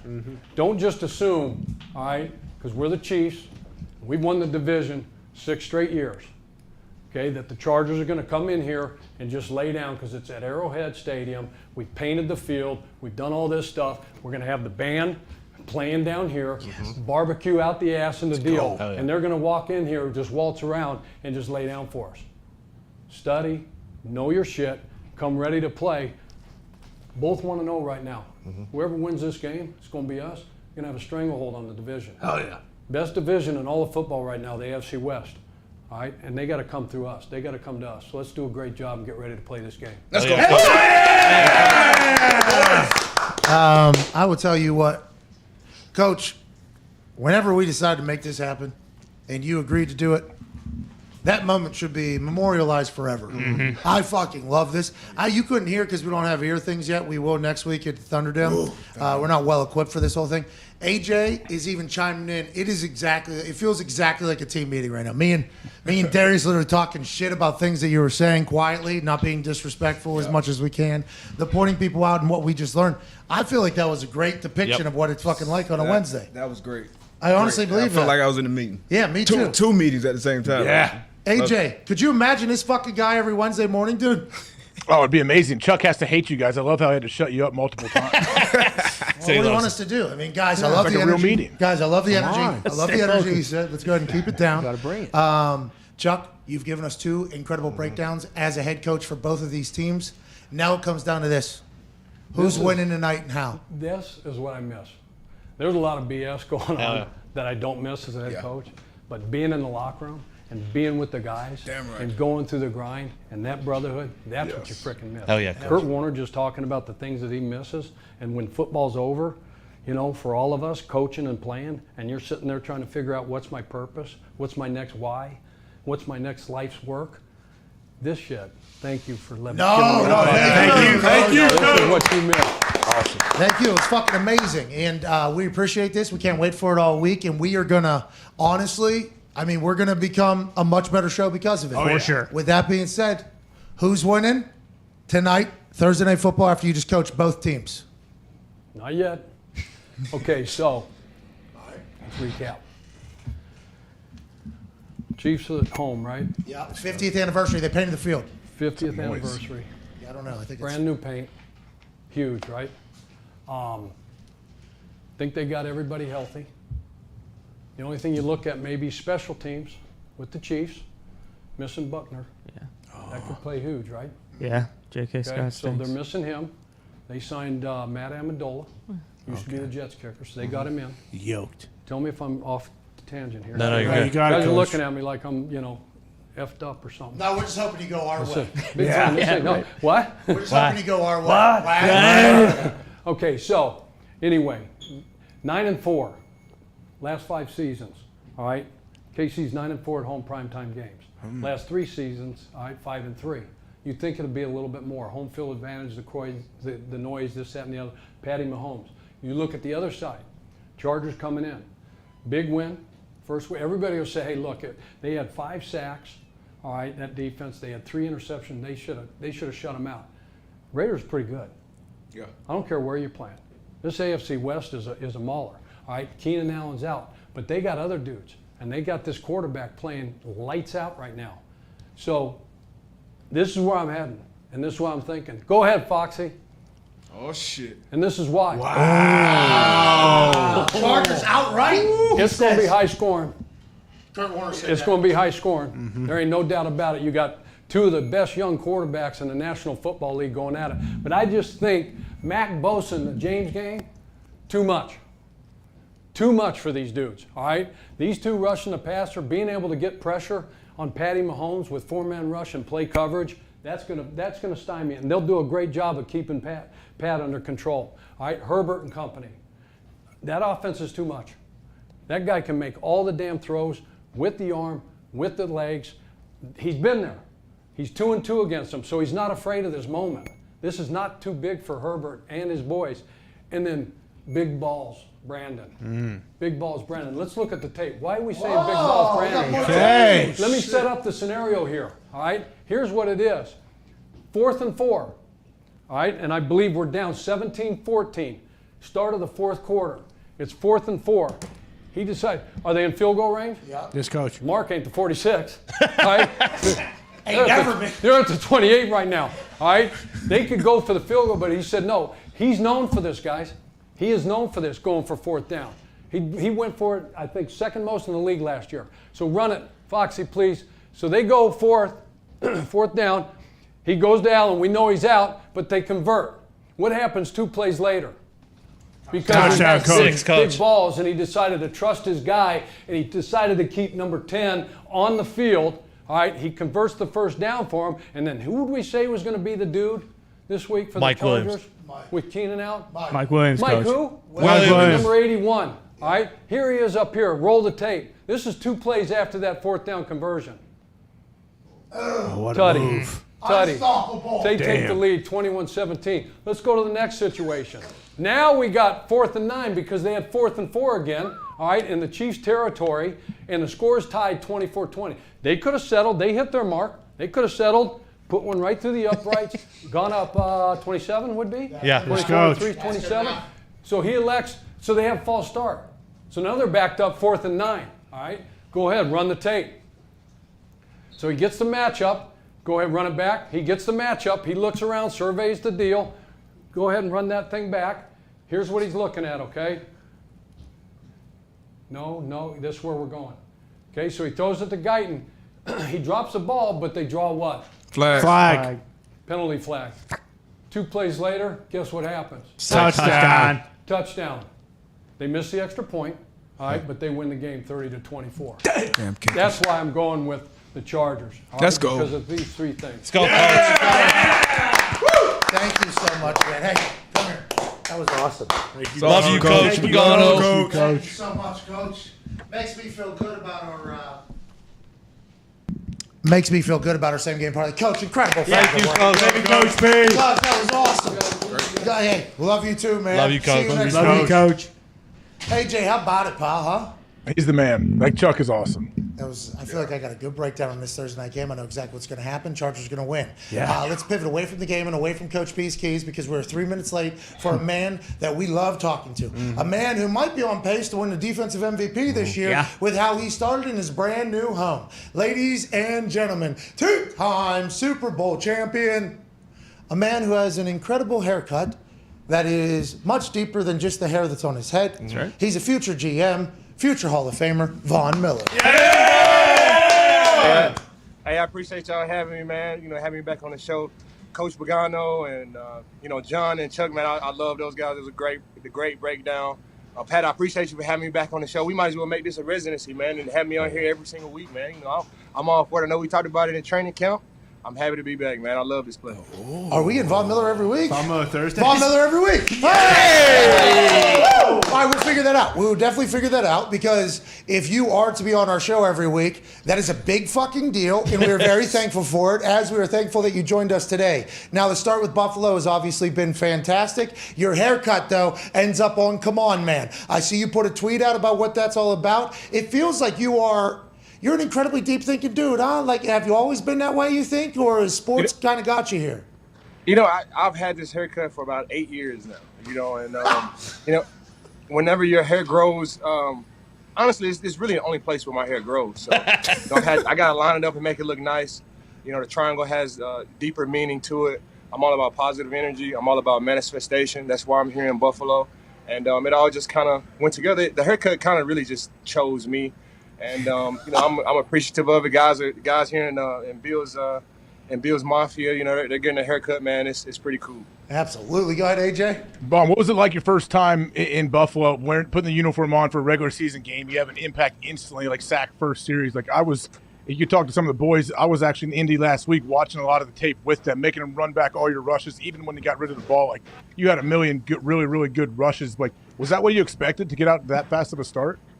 You know, whenever they drop the schedule, I always envisioned success. I didn't know what that would look like, but I never really had thoughts about going there and losing or going there and being disappointed.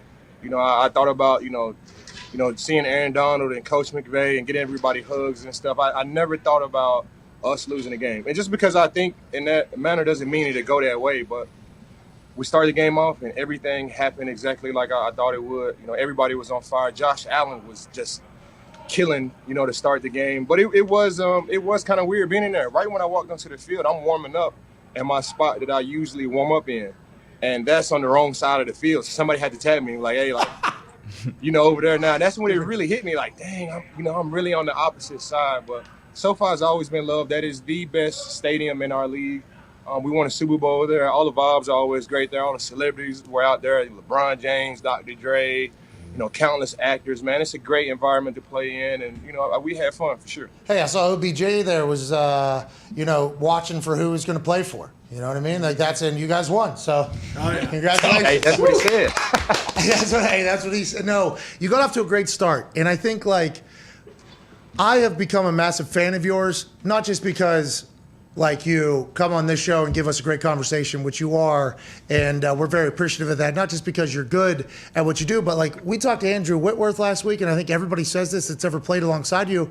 It's like, hey, he is a positive force in the locker room about making people better. And it feels like the Buffalo Bills, I think their social media account put a video out of you getting dressed for the first time and what it was like, and they're promoting you. And in some locker rooms, especially a locker room that's been together for a long time, #1 defense in the NFL last year, you get added into that, and you're also this outgoing good.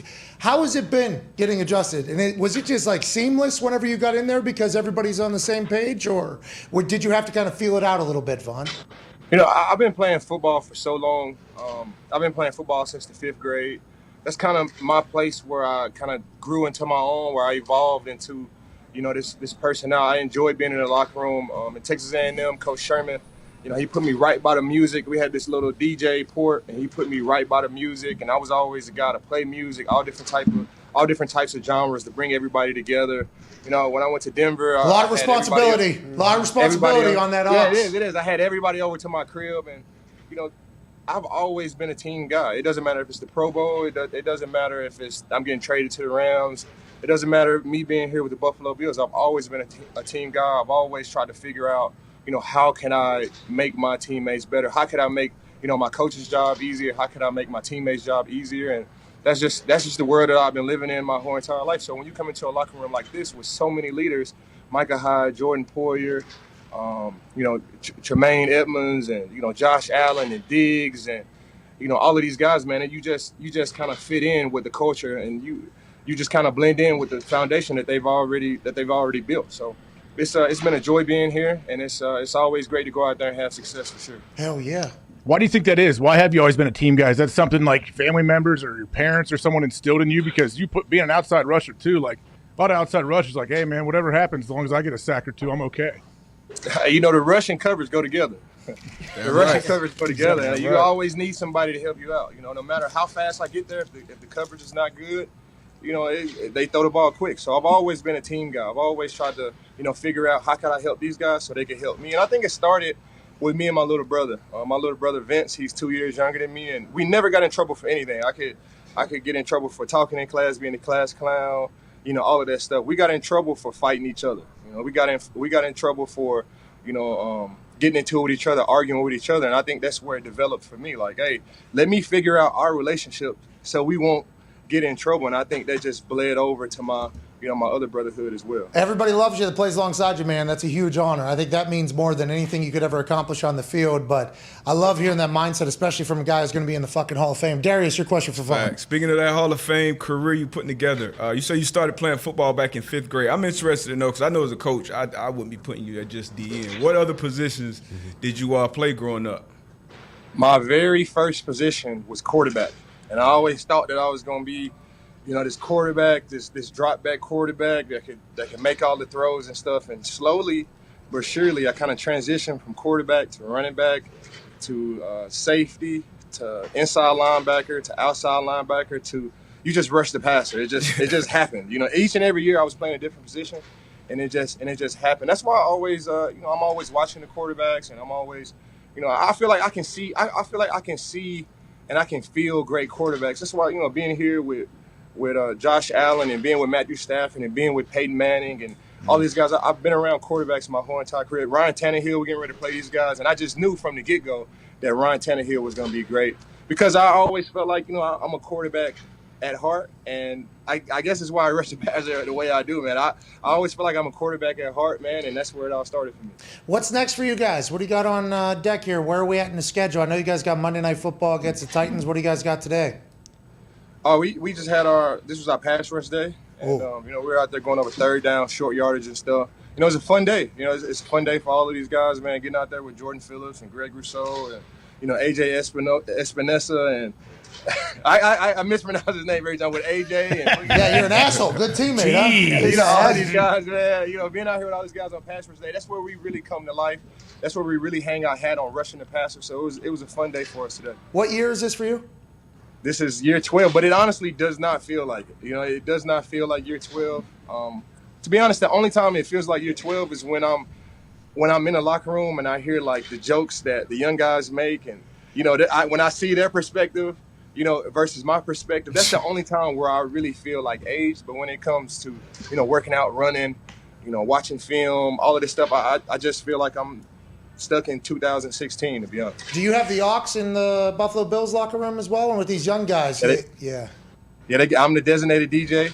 Oh, that's wow. Hey, that's a big deal. Yeah, right. Going into an already made defense. I play all type of genres, man. To be a great DJ, you got to be able to look at the crowd and you got to be able to relate to everybody there. Whether that's this guy from Nebraska or this guy from New York or wherever these people come from, you got to be able to relate to the crowd. So I mix up a lot of stuff to keep everybody happy. Long neck ice cold beer that broke my heart. Any Luke Combs on that? Yeah, you getting Luke Combs on the play or no?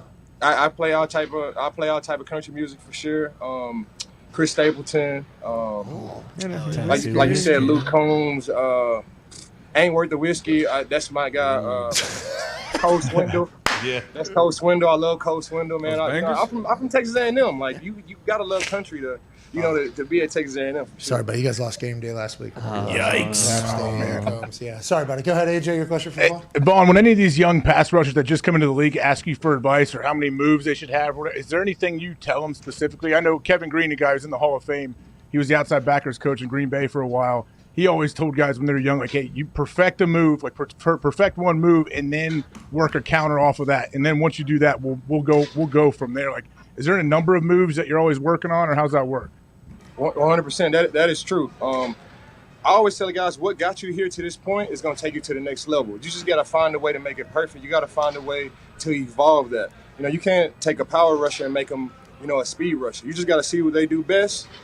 And you got to perfect the counter off of that, just like you said, and, you go from there. But the way I go about teaching the young pass rushers is I'm an open book.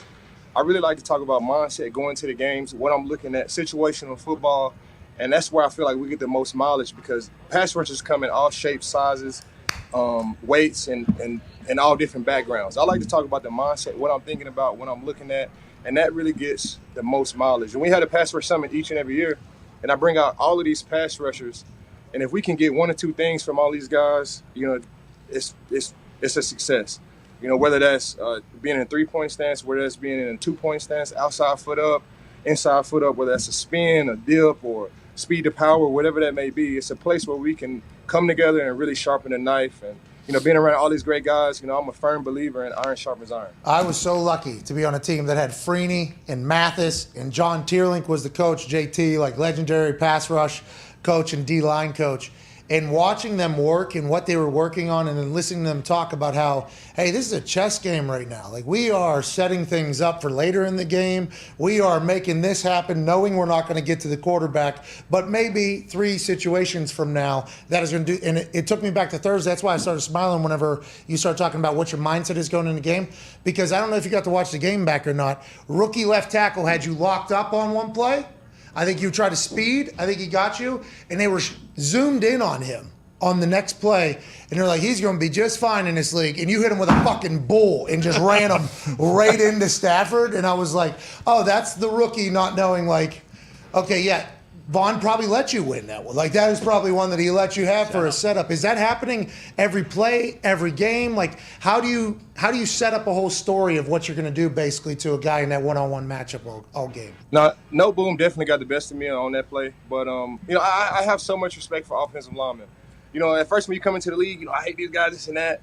But as you get to evolve and you get to you have more appreciation for the game. I respect the offensive linemen. They have such a hard job. They have to be perfect all game. And if they slip up one time, that could be the play to change the game. And I always like to talk about the game within a game. If I rush this way and it stopped, then I'm gonna try something else, and I'm gonna keep trying, and I'm gonna keep trying to find a way to get back there. And I just got to get there 1 or 2 times. But if I had it my way, I would beat the guy every single play. Like they pay these guys too. They pay these guys too. They're gonna win some reps.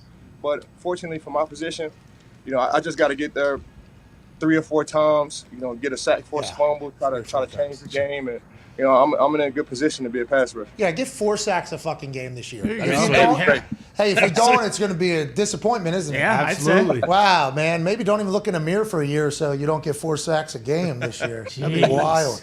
I mean, you're on pace to have your best year yet. I mean, you were shot out of a cannon week 1. Now, I've looked at every single season you've ever had. You looked fucking great. And that defense, I think, it's going to be amazing. They're going to be thankful. Go ahead, Ty Schmidt. Yeah, Vaughn, speaking of being shot out of a cannon, we were talking a little bit about with, being back at SoFi, opening kickoff of the NFL season on the banner night and everything. Like, did that give you any more juice at all? Or, you've already won a Super Bowl. You obviously are a future Hall of Famer. Like, do you take anything else from that, or was that just kind of hey, this is the first game of the season, like I'm going to be ready to go no matter what? Yeah, I think that's where it was at. I went to the Rams ring ceremony, and that was honestly my last day on the team. And I told myself whenever I got to Buffalo and training camp that I was going to let all that stuff go. It took some time. Honestly, I missed LA for a long time. I still miss LA, and I still have so much love for LA. But when I went to SoFi, it was all about my guys. It was all about being with my guys. One of my guys joked about, am I going to go out there for the unveiling of the banner? I'm like, no, I'm here with you guys. I'm trying to build something with you guys. I'm trying to do the same thing that we did with the Rams with you guys. And you just compartmentalize, those emotions, and you focus on the task at hand, and you focus on, helping your teammates out. You focus on getting sacks, making plays, and all the other stuff, it just goes out the window. I still love all those guys. I miss those guys dearly. Raheem Morris and Jalen and Aaron Donald, man. It was a great time being in LA. Every single day was like the Pro Bowl, working with Coach McVay and, being in that schedule, it's very vet friendly, man. I love LA, and I always love LA. Hey, there's a lot of Bills Mafia in that crowd. Stafford had to go on a silent count in his own on a banner night. Banner night. Wow. I think you experiencing Bills Mafia all season is going to be awesome to watch. I don't know if you heard or not. AJ told Stephon Diggs that if he punts a Bildo into the stands, he'll donate $50,000 to a charity. So keep your eyes peeled out there for flying Bildos. Tone Diggs, last question here for Von Miller. Vaughn, I don't know if you saw Sunday Night Football. Micah Parsons was starting to eat off the edge, and Tampa counteracted with him getting chipped while he was engaged with the tackle. I don't know if you saw that or not. How do you feel about that play, being an edge rusher, engaged with a tackle, and then having a running back or someone just get a clean shot on you? I actually commented on that play, and I said that this block should be taken out of the game.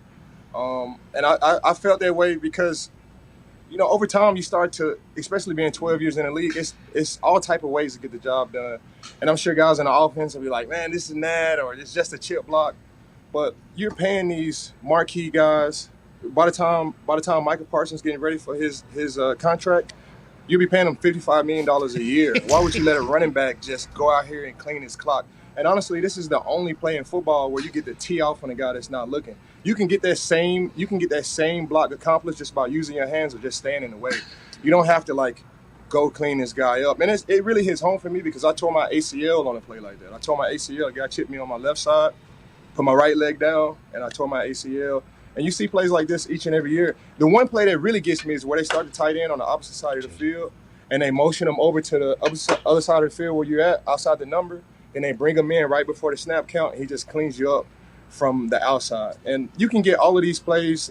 You can get the job done without cleaning the clock. It's just like having an interception. You get an interception, sudden change, and you just can't go tee off on a guy that's not looking. Now you can kind of butt block the guy and kind of shield the guy and get in his way, but to go over there and clean up the guy, it's just a play that I feel like that should be taken out of the game. And the NFL is always talking about player safety, this and that, and we can't even land on a quarterback after we tackle him. And I'm all for that. I understand the points on that, but it should go both ways, and they should take care of these marquee pass rushers, the J.J. Watts, the T.J. Watts, the Micah Parsons, the Chandler Jones. You got to take care of all of these guys because we're all about making our league safer, and I think that should be included in the conversation for sure. Hey, that might change something right there. Here we that go. speech you just gave might change something, honestly. Because I think you talking about it means a lot more than anybody else talking about it, because I don't think you're saying in an emotional standpoint that this rule needs to change. You just pointed out some obvious hypocritical situations. Because back in the day, after a pick, who do you get? Wide receiver targeted, and who else? Quarterback. Yeah. And what do? Oh, okay. We got a shot at the quarterback, and we got a shot at the wide receiver. And they're like, we can't do that anymore. They were able to change it. What you're saying is, same exact situation here, able to accomplish the same task without having to just demolish somebody, basically what you're saying. I'm not saying take the chip block out of football. That's ridiculous. But the way you go about it, it can be done without that much contact. It can be done without decking the guy on his shoulder and just cleaning his clock and doing all of this stuff. It could be done without that. You could just get in the way of the guy. You can hand check the guy. Mission accomplished. All you're really trying to do is slow the guy down long enough for the quarterback to throw the ball. And if the guy's not looking, if you hand check him, you still get the job done.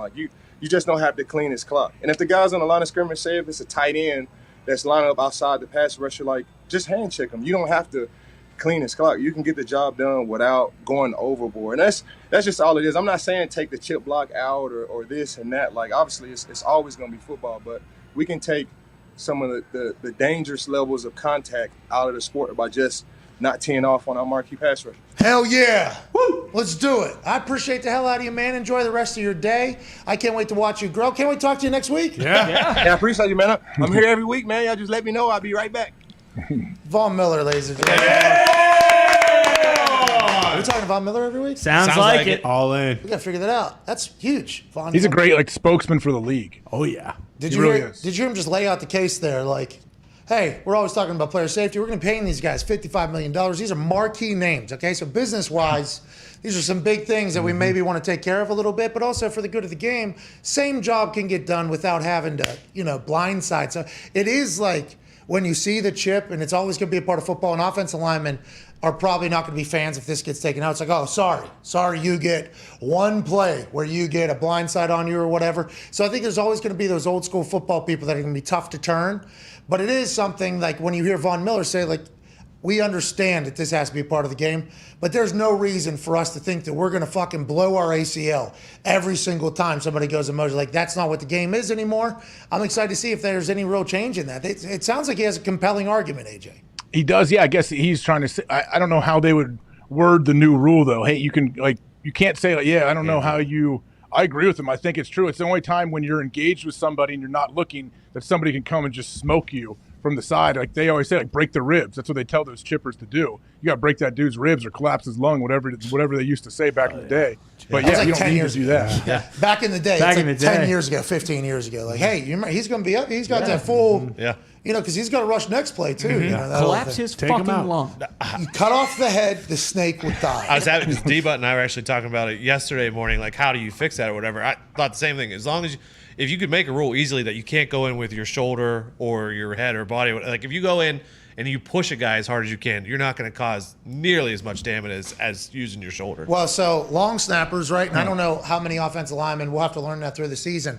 Long snappers snap the ball, and then when they got somebody over top of them, they're taught side of the body and hip. Yeah. You push somebody's hip. Basically, you push the hip like you're going to control the whole body. And all we're trying to do is get a punt off in 2 seconds. But I feel like that is something that could easily become very effective if you're coming in with a chip. But it's going to have to change the way football is done. for that to happen. In the NFL, it's really quick and changing. True. Very simple. That is something about it. Easy process. All right, let's talk about some of the headlines before we get the hell out of here. Hey, how about that team meeting with Coach P, by the way? Both of them. It was amazing. Awesome. And I love how juiced Chuck was and how much he got into it and how much he appreciated doing it. I appreciated him presenting all of that to us. I told him, I'm like, if you get lost in it every single time, you're going to win a goddamn Emmy on it. Oh, yeah. Yeah. Get ready. There's our Emmy. There's the Emmy for the show. Chuck. Did you see Big Brain Football? Oh, yeah. That was actually sweet. NFL film's great, but... No, I mean, the whole, how it's thrown together. I love when it cuts to, a little mic'd up section. How it's put together is really cool. So they're very good at keeping the sound on the play while you're talking, and then when you stop talking, it's not like an abrupt sound. Silence. And then it's like Kirk, for instance, the Gritty was happening and there was sound on that, and I was talking over it, and then as soon as I stopped talking, the sound's still there, and then it's Kirk talking to Justin Jefferson. It's like that's incredible. That's really good for that's good editing. That part was great when it cut to Kirk and he's juiced for Justin Jefferson getting in the end zone. So I know you getting 6 there. That little stuff is what's really cool about that. The mic'd up of we just watched this play. Here's what his quarterback said to him directly after that. Us getting access to all that is bananas, isn't it? It's been awesome. It's a different world. Yeah. Had to pay for it a lot, of course. Yeah, but I mean, that'll happen. They said I got a hometown discount. Oh, nice. I don't know. Unprecedented.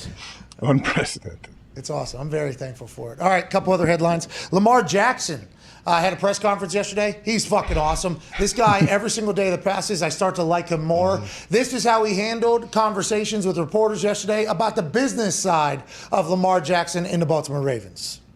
Really haven't got a chance to ask you about the pause in the contract negotiations. Are you frustrated you get done? Are you relieved that you're not thinking with it now? What's your frame of mind now about the contract? Respectfully, I'm really done talking about it. I told you guys before, I was going to be done with it. Week one's over with. We're done talking about it, I'm focused on the Dolphins now. Yes, sir. Are you able to explain why the guaranteed money was so important to you? I might give you some popcorn, because that question, it was over with. You might have to get the shake, and it was off limits. But like I said, I'm done talking about that, respectfully, Dolphin time, man. He's awesome. Yeah. Well, my apologies if this is also another dumb question, but was the NFLPA input that you got meaningful to you? Oh, my God. You apologized already. You did apologize, but we're talking about the Dolphins today. I appreciate that apology. Respectfully. I'll pay him right now. Seeing that, how he handled it. He doesn't want to talk about it, but he's very fun with it, and he's not being a dick. What a great move. And I enjoy the fact that he made the metaphor of the popcorn and then the shake with this guy. You're having this. We're already past this. This thing's already done, and then you already apologized. Okay, let's move on. And that's a great way to settle it. Just face it head on. Hey, we're not talking about it, man. I made the deadline for a reason. We stopped talking. Let's move on to football now. He looks. Hey, that neck. He's yoked. He had that smoothie or protein. He was whatever he was drinking there. Man. He is fucking. I love this dude. He does look jacked. Why don't these fucking cheapskates pay this guy? I honestly don't know. Seriously, it makes no sense. That deal was so bad. Unless you don't have it.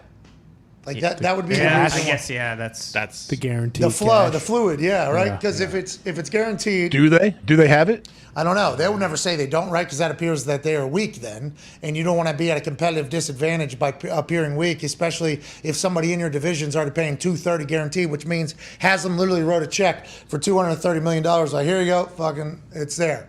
Whatever signing bonus is, and then everything else is just sitting there. I got it. Here it is. Because back in the day, there used to be big contracts and guys wouldn't get paid. The money would end up going broke. The bankrupt, the people would run out of money. Guys wouldn't get paid. Obviously, we're a long time since then, but the NFL has made the rule that if you guarantee money to somebody, business, you have to hold it up into escrow where it'll remain.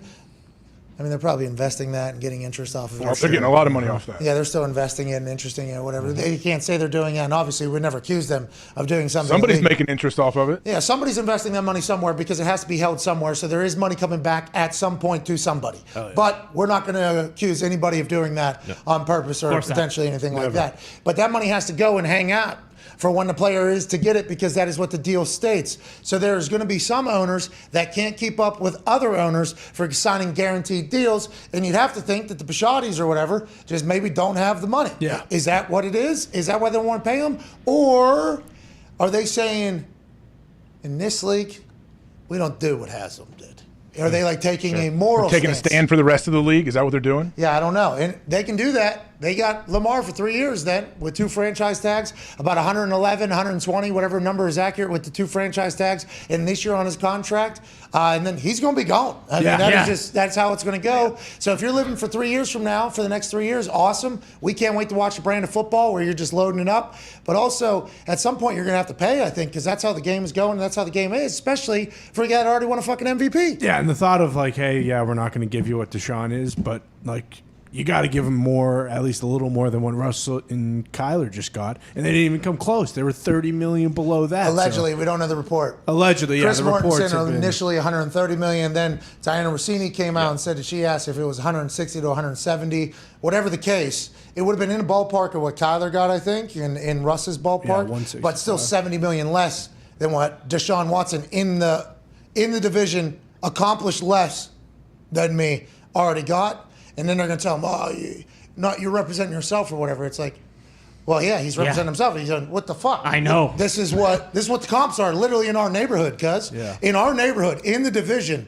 here's the comps, $230 million. So figure it out. I don't even know how to tell you that. They gotta be so mad at the Browns, just strictly because because after Diana Rossini asked him and he said it was more than whatever, it would have been more than Kyler and Russ or whatever.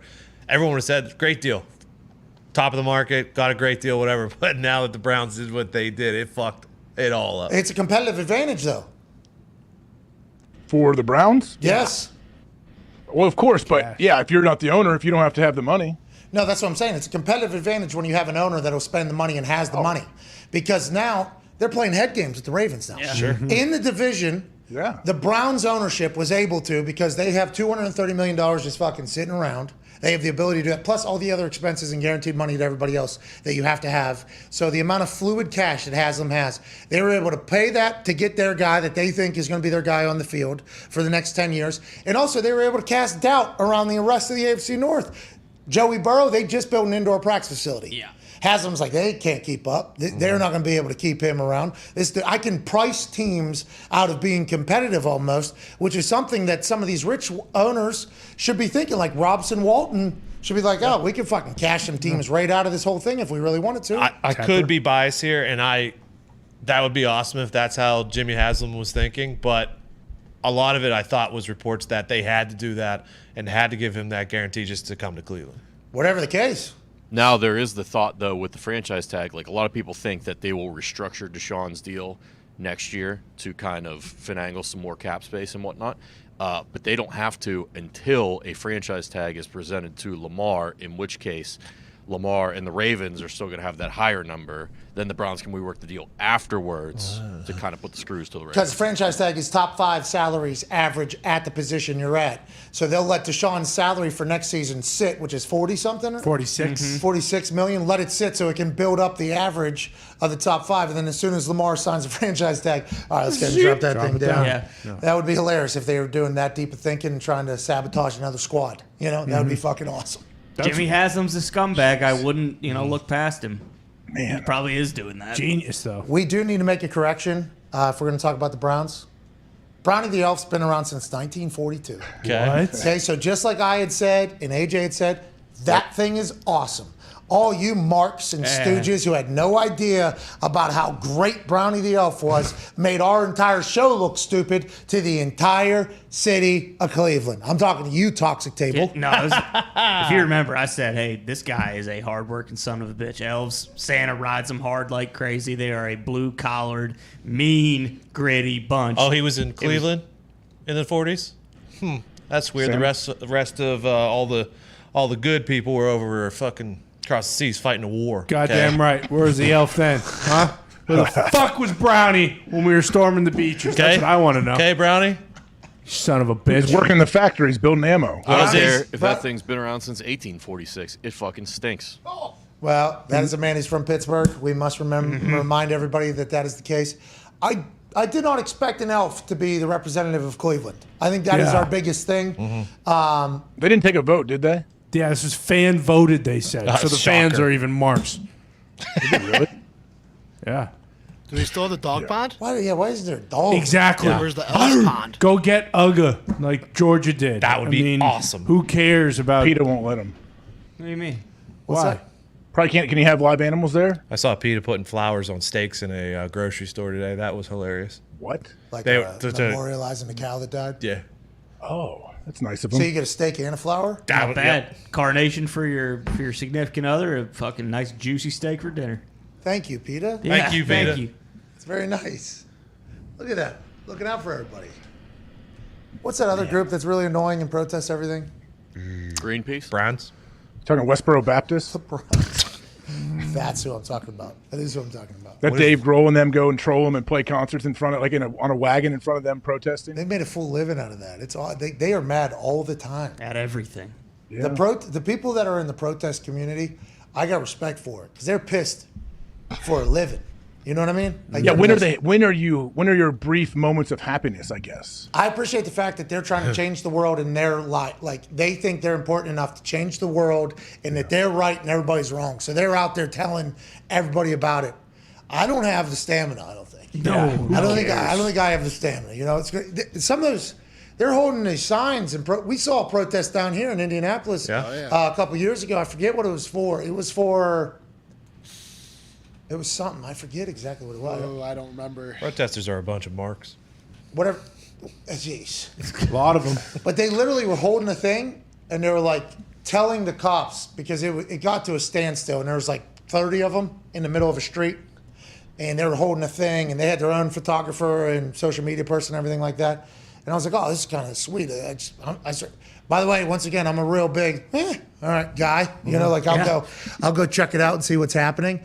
And they were telling the cops almost like, we're not leaving until you arrest us. And the cops were like, come on, like, we're not leaving until you arrest us. So they literally were just sitting there with these signs, holding these signs up, hot as fuck. I mean, hot as fuck in the middle of the street, holding up traffic, getting honked at, you know, it doesn't even matter. And then the cops started arresting them, and they were like, yeah, go, way to fight the fight. And then the photos are happening of them like getting arrested and stuff. And they literally were not going to leave until the cops arrested every single one of them. And I'm like, so these people were so pissed off about something. They were the only 30 people that showed up about this. They're pissed off all day. And they're like, yeah, take me to fucking jail. I've been to jail. Nobody wants to go. Nope. The commitment that these people have to making the world see the way that they see things is just something that I don't know if I'll ever have. I don't think I'll ever have it. No, we don't care enough. That's the problem. Was that group? Is that like there's women and children here, brother? No. This group was the Poor People Campaign. Yeah. Excuse me? Yeah. The poor people Protesting campaign? systemic poverty, I think it was. Yeah. Well, they also they protest Where'd they soldiers' go? funerals. AJ's before. house? I don't Who's like that? That's the crew you're talking about. This was not them. This was not the Westboro. This was this is a poverty. Yeah, this was a systemic economic protest in the middle of Indianapolis They're downtown. protesting Favre. The people that were driving, well, probably they should have had to Mississippi. Gonna be a lot hotter, but I do know that they had the stamina to withhold it. They had a cooler. They had somebody running waters. Yep. Oh, yeah. Their tailgate? I mean, it was a real fucking team. It was unbelievable to watch it, but there was only like 30 of them, and they had caused quite a scene in Indianapolis. And it was like, I don't know if the people driving that are getting their lives affected right now, that you're trying to get them to see the way. I don't know if they care. I don't give a shit. But I want to let you know, I appreciate what you're doing here, because I hope you do change the world to make it better. I mean, it's admirable, for sure. It's 3 years ago, sure. you said? I think it was like 3 or 4 years ago. When was it? All the remember all the celebrity women they had like vagina hats or penis hats or something. They were protesting something in Washington. So those hats were going around. Free the nipple?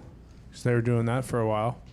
Really? Is that for Instagram or something? I think. Just Well, in haven't you general. seen the guys wearing big guys wearing a diaper with fake blood on the front for circumcision? Oh yeah, sure. Oh, yeah, I saw it in D.C. Yeah, it's all over DC. I saw it in D.C. I saw like 4 or 5 people just parked. And I was like, oh, these Just guys. fake blood on the diaper? It was awesome, yeah. I'm like, okay, shit. That's commitment They there. have some gruesome signs. Like Yeah. legit. And you can see clearly who's holding them because there's only like 7 of them. Like we had that like amazing view of the Capitol Hill, or whatever, and they're like, "Oh, look at this view! Oh, Jesus! Jesus, There's the circumcision guys down there. There's an adult male in a diaper with blood over where his penis would be, right here in the Capitol. Okay. Classic. Good luck out there, man. Appreciate you, buddy. Got the job done. We still remember. Hey, now protests have changed things for the better. Let's remember that. Absolutely. There's been a lot of protests, though, that have probably been jotted down as, I'm not saying it's right or not, big waste of fucking everybody's time. Absolutely. I mean, the poverty one, it's admirable, but, maybe if the owner just paid for the stadium and didn't raise the taxes around here, then we'd be doing something different. Easy. You talking about paying? If I'm an owner and the city comes to me and they say, "Hey, we'll pay for 70% of your stadium," I'll say, "Can you pay for 100?" They'll say, "No, we can do 80." All right, deal. Here we go. They're protesting this guy. Yeah, well, this city said yes, by the way. They can't pay for 100. So most cities. Not this one. What happened? We have breaking news via Instagram story. It does appear as if J.C. Jackson is playing this evening in this Thursday Night Football matchup for the Los Angeles Chargers, where he will make his debut. He had a surgery to remove an extra bone in his foot in the offseason. He is now questionable for this evening's game against the Chiefs in Kansas City. 50th year anniversary. Learned that from Coach P. His Instagram story, he shows a picture of him in coverage, and he says, "Y'all know what time it is. Jack Island." So it seems like J.C. Jackson's back, just like we thought. You're not going to have somebody be an actual game time decision on a Thursday night football game. You might as well in week 2. So J.C. Jackson's back. We'll get to see this entire Chargers defense and what they were envisioning and piecing together this offseason. This is big news, AJ, and great for our Chargers plus 4.5 same game parlay. Available right now as a no sweat bet on FanDuel Sportsbook. If you look at the Chargers defense, they are stars everywhere you look, at every single level. So when you add J.C. Jackson, what are you going to do against these guys? I'm very excited for the game tonight. I want to see what the Chiefs do, what Andy Reid kind of has up his sleeve, how you keep Pat Mahomes upright. He will hopefully be getting rid of the ball pretty quick. I don't want him taking a bunch of shots. Hey, we're winning a bet. Here we go. Pumped. We did it. So cool. Yeah, it's going to move the line for sure. Darius is not here. He had to hop on a plane to get on his road to Philadelphia, I believe, to film the NFL films and ESPN show that he has to do. He said earlier, this is a top 5 guy in the league. This is a top 4 guy in the league. First game of the season against the Chiefs. Do we have to think about that? Pair him up with that pass rush too, though. Like Vaughn said, it goes hand in hand, man. Like you do not have a whole lot of time if you're Patrick Mahomes. JC getting a pick tonight is what we're saying. Is that what we're thinking? Yeah, maybe. Or the Chiefs were kind of planning on it, and whoever's he's covering will just stay away. And you think he's that type of corner, huh? Is that what it was like whenever he was up in New England? He's had like 20 picks the last 2 years combined. Like he had, I think, 11 2 years ago, 9 last year. I just think Mahomes is going to put it wherever the fuck he wants. I was going to say, Mahomes doesn't care if he's playing or not. Obviously he's looking at it, but like Mahomes will fucking. You guys are on Chiefs tonight, it sounds like. No, I'm just saying, I don't think Mahomes is going to cut off a section of the field just because J.C. Jackson's playing. I think he's going to still say, hey, fuck it, I'm going to test him. Go ahead, Tone. As far as tonight? Yeah, what are you thinking about on the spread? Did it move at all? Has it moved at all? I don't think it's going to move. Maybe it's juiced 4.5. So I think FanDuel also hasn't been doing whole numbers. They've just gone from 4.5 to 3.5, which, it's a thing. Tell us how you feel about it. You're not happy about it. You just did. What's that all about? I like a nice clean number out there every once in a while. What are they doing? Are they directly fucking with you, you think? No. But it feels like they don't like pushes. 4.5. Because it's impossible to score a half a point. If you scroll through their lines, they don't have one whole number in there. What's that all about? Are they giving us a half, you think, or not? Because it's minus 118 on the 4.5. So they know that that's a much better number if you're taking the Chargers there than if you go to the 3.5 or even 2.5 for sure. It may go to 3.5 again, but the difference between 3.5 and 4.5 is not a huge difference. Okay, so let's talk about it, AJ. Now it's time for us to make our official pick. I will go first with Kirk and Al having their debut on Prime with Justin Herbert and the Chargers traveling to Arrowhead to celebrate the 50th anniversary of that stadium. There's going to be a band there. It's going to be going crazy. Coach P did all the research for us. I like the Chargers plus 4.5. Chiefs money line and over 53.5 on this particular Thursday night football matchup of two AFC West Titans. AJ Hawk, your picks, pal. I've gone back and forth with it. I originally was going to go Chiefs. I don't like the 4.5, so I'm taking Chargers at 4.5. And then, I mean, I don't know if I think the Chiefs are going to win or not, but I do like the over for sure. Okay, so you like. I would actually roll with all 3 years, but I just don't like to. I don't like when we both have the exact same deal out there. Well, we just did. When Yeah, we just did. We have the. I mean, exact- then what you said is what I was hoping to make as well, so I'll roll with you. Okay. Hey, look at us on the same page this early in the season. 3 bets too for one game. Love Let's it. go. Just give 'em a little, huh? Oh yeah. Huh? Hey, is Denver worried that Russ is going to have? They're going to have an issue with Russ since they see all this stuff with Seattle? What are you talking about?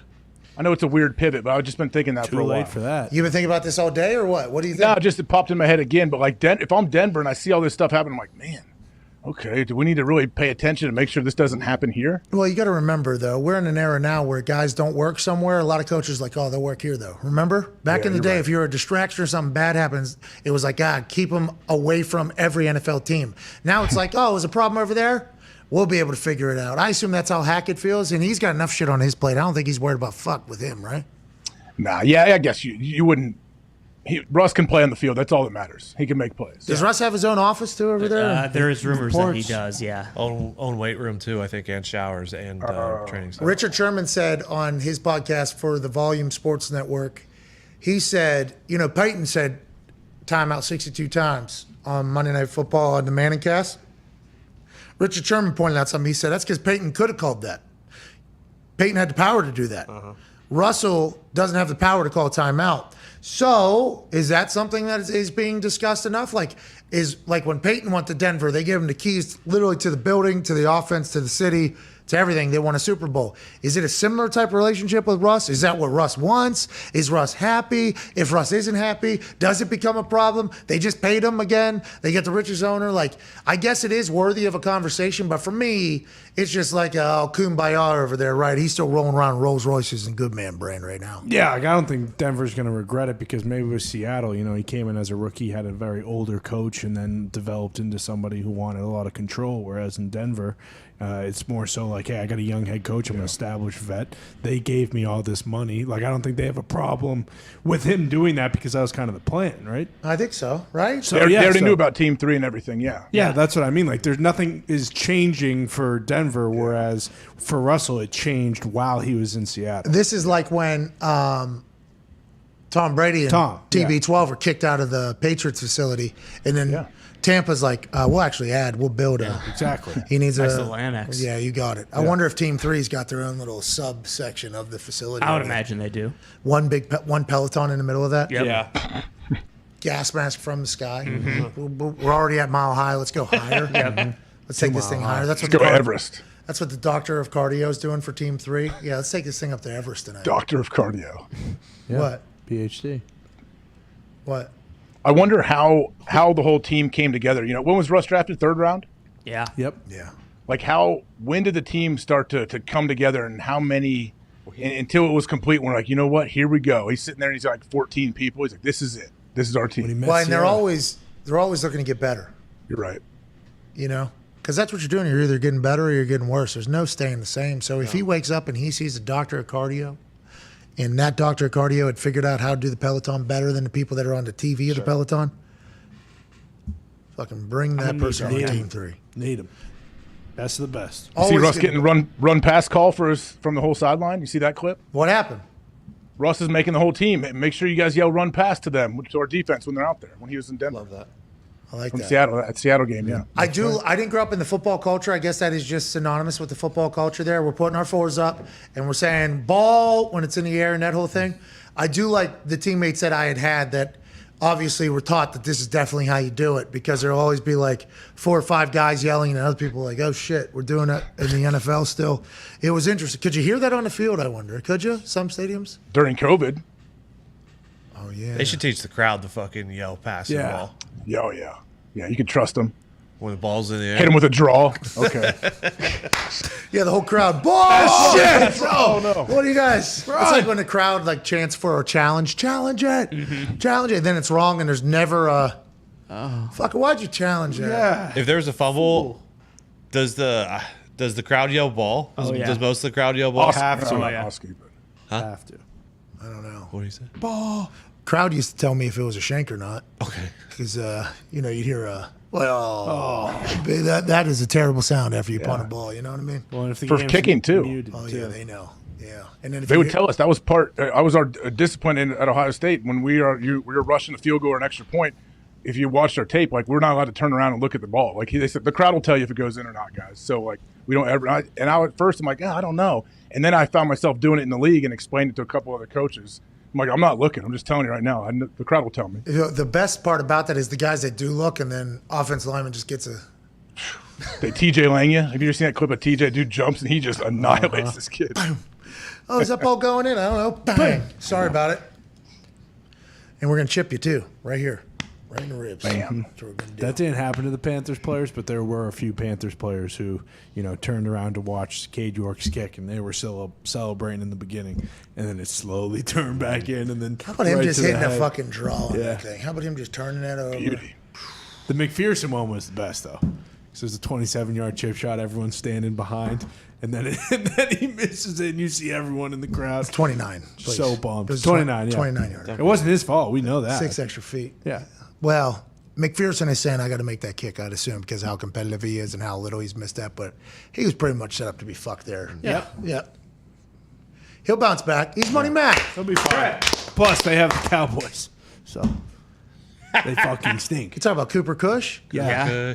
All right, let's get the hell out of here. What a day. Can't thank you all enough. Hammer is in like 10, 15 minutes or so. The link that is in the chat is to our Big Brain Football. We currently have a same game parlay live up on FanDuel right now. If you want to ride with us, cool. If not, they have no sweat bets for plus 400 or more.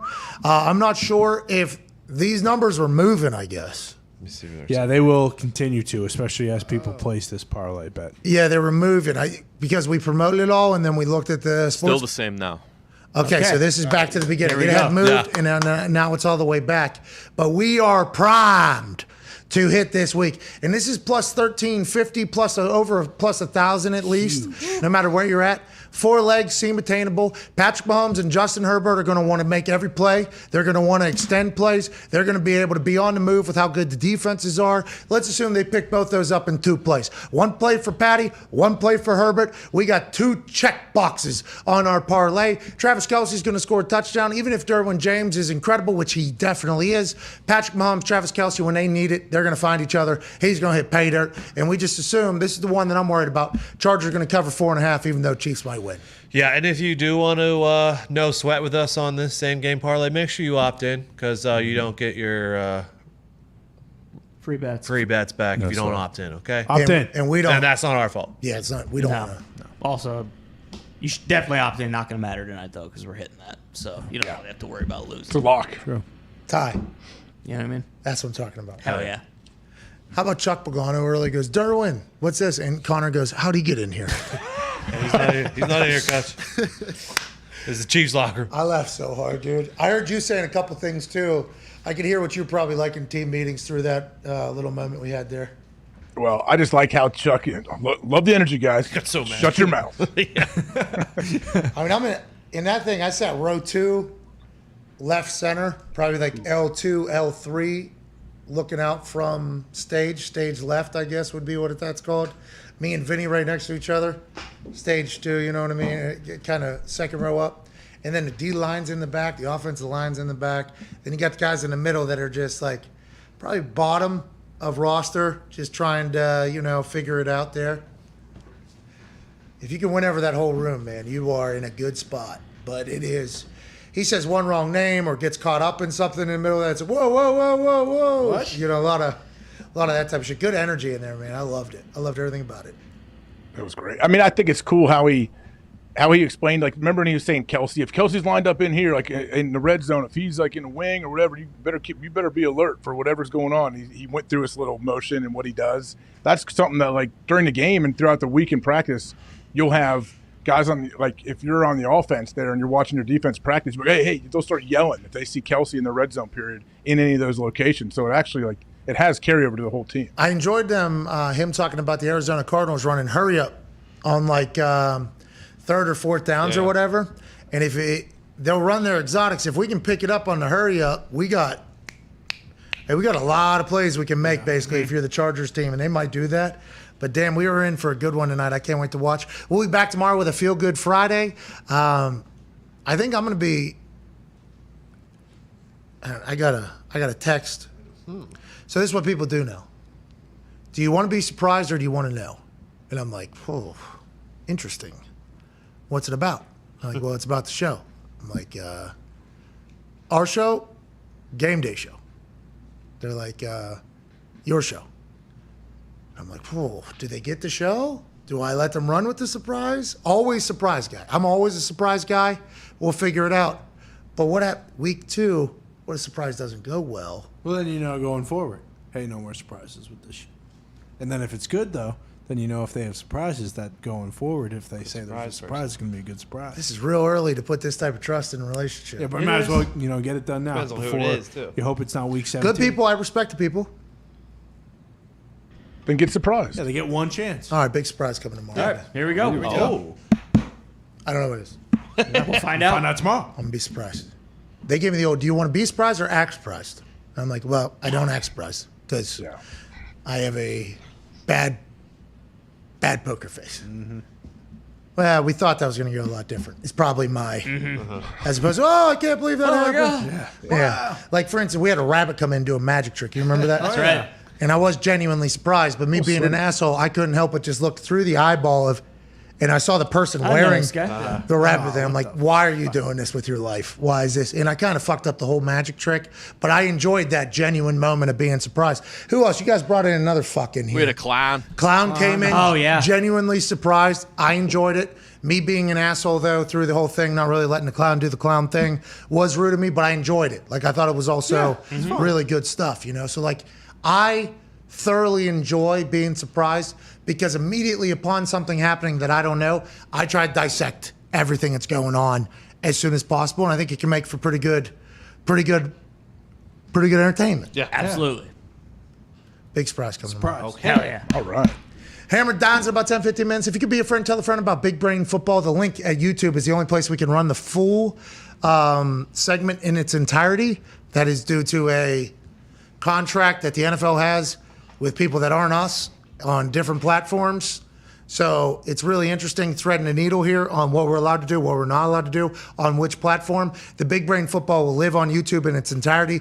We will use every other platform to hopefully put out little commercial segments for it. Let's make that one do well. I think it's going to be good for the players and be good for the game. I'm very thankful for everybody. I'm very thankful for you, AJ, you, Tone, you, Toxic Table, everybody in the back. Kurt Warner was awesome today. Darius was awesome today. Coach Pagano was awesome today. Von Miller was awesome today. And the game tonight is going to be incredible. What a beautiful Thursday. Congrats to Luke Combs being a guest picker this weekend in App State. We announced that earlier. It's been a hell of a show. We can't thank you enough. You guys are the best. See you. Bye.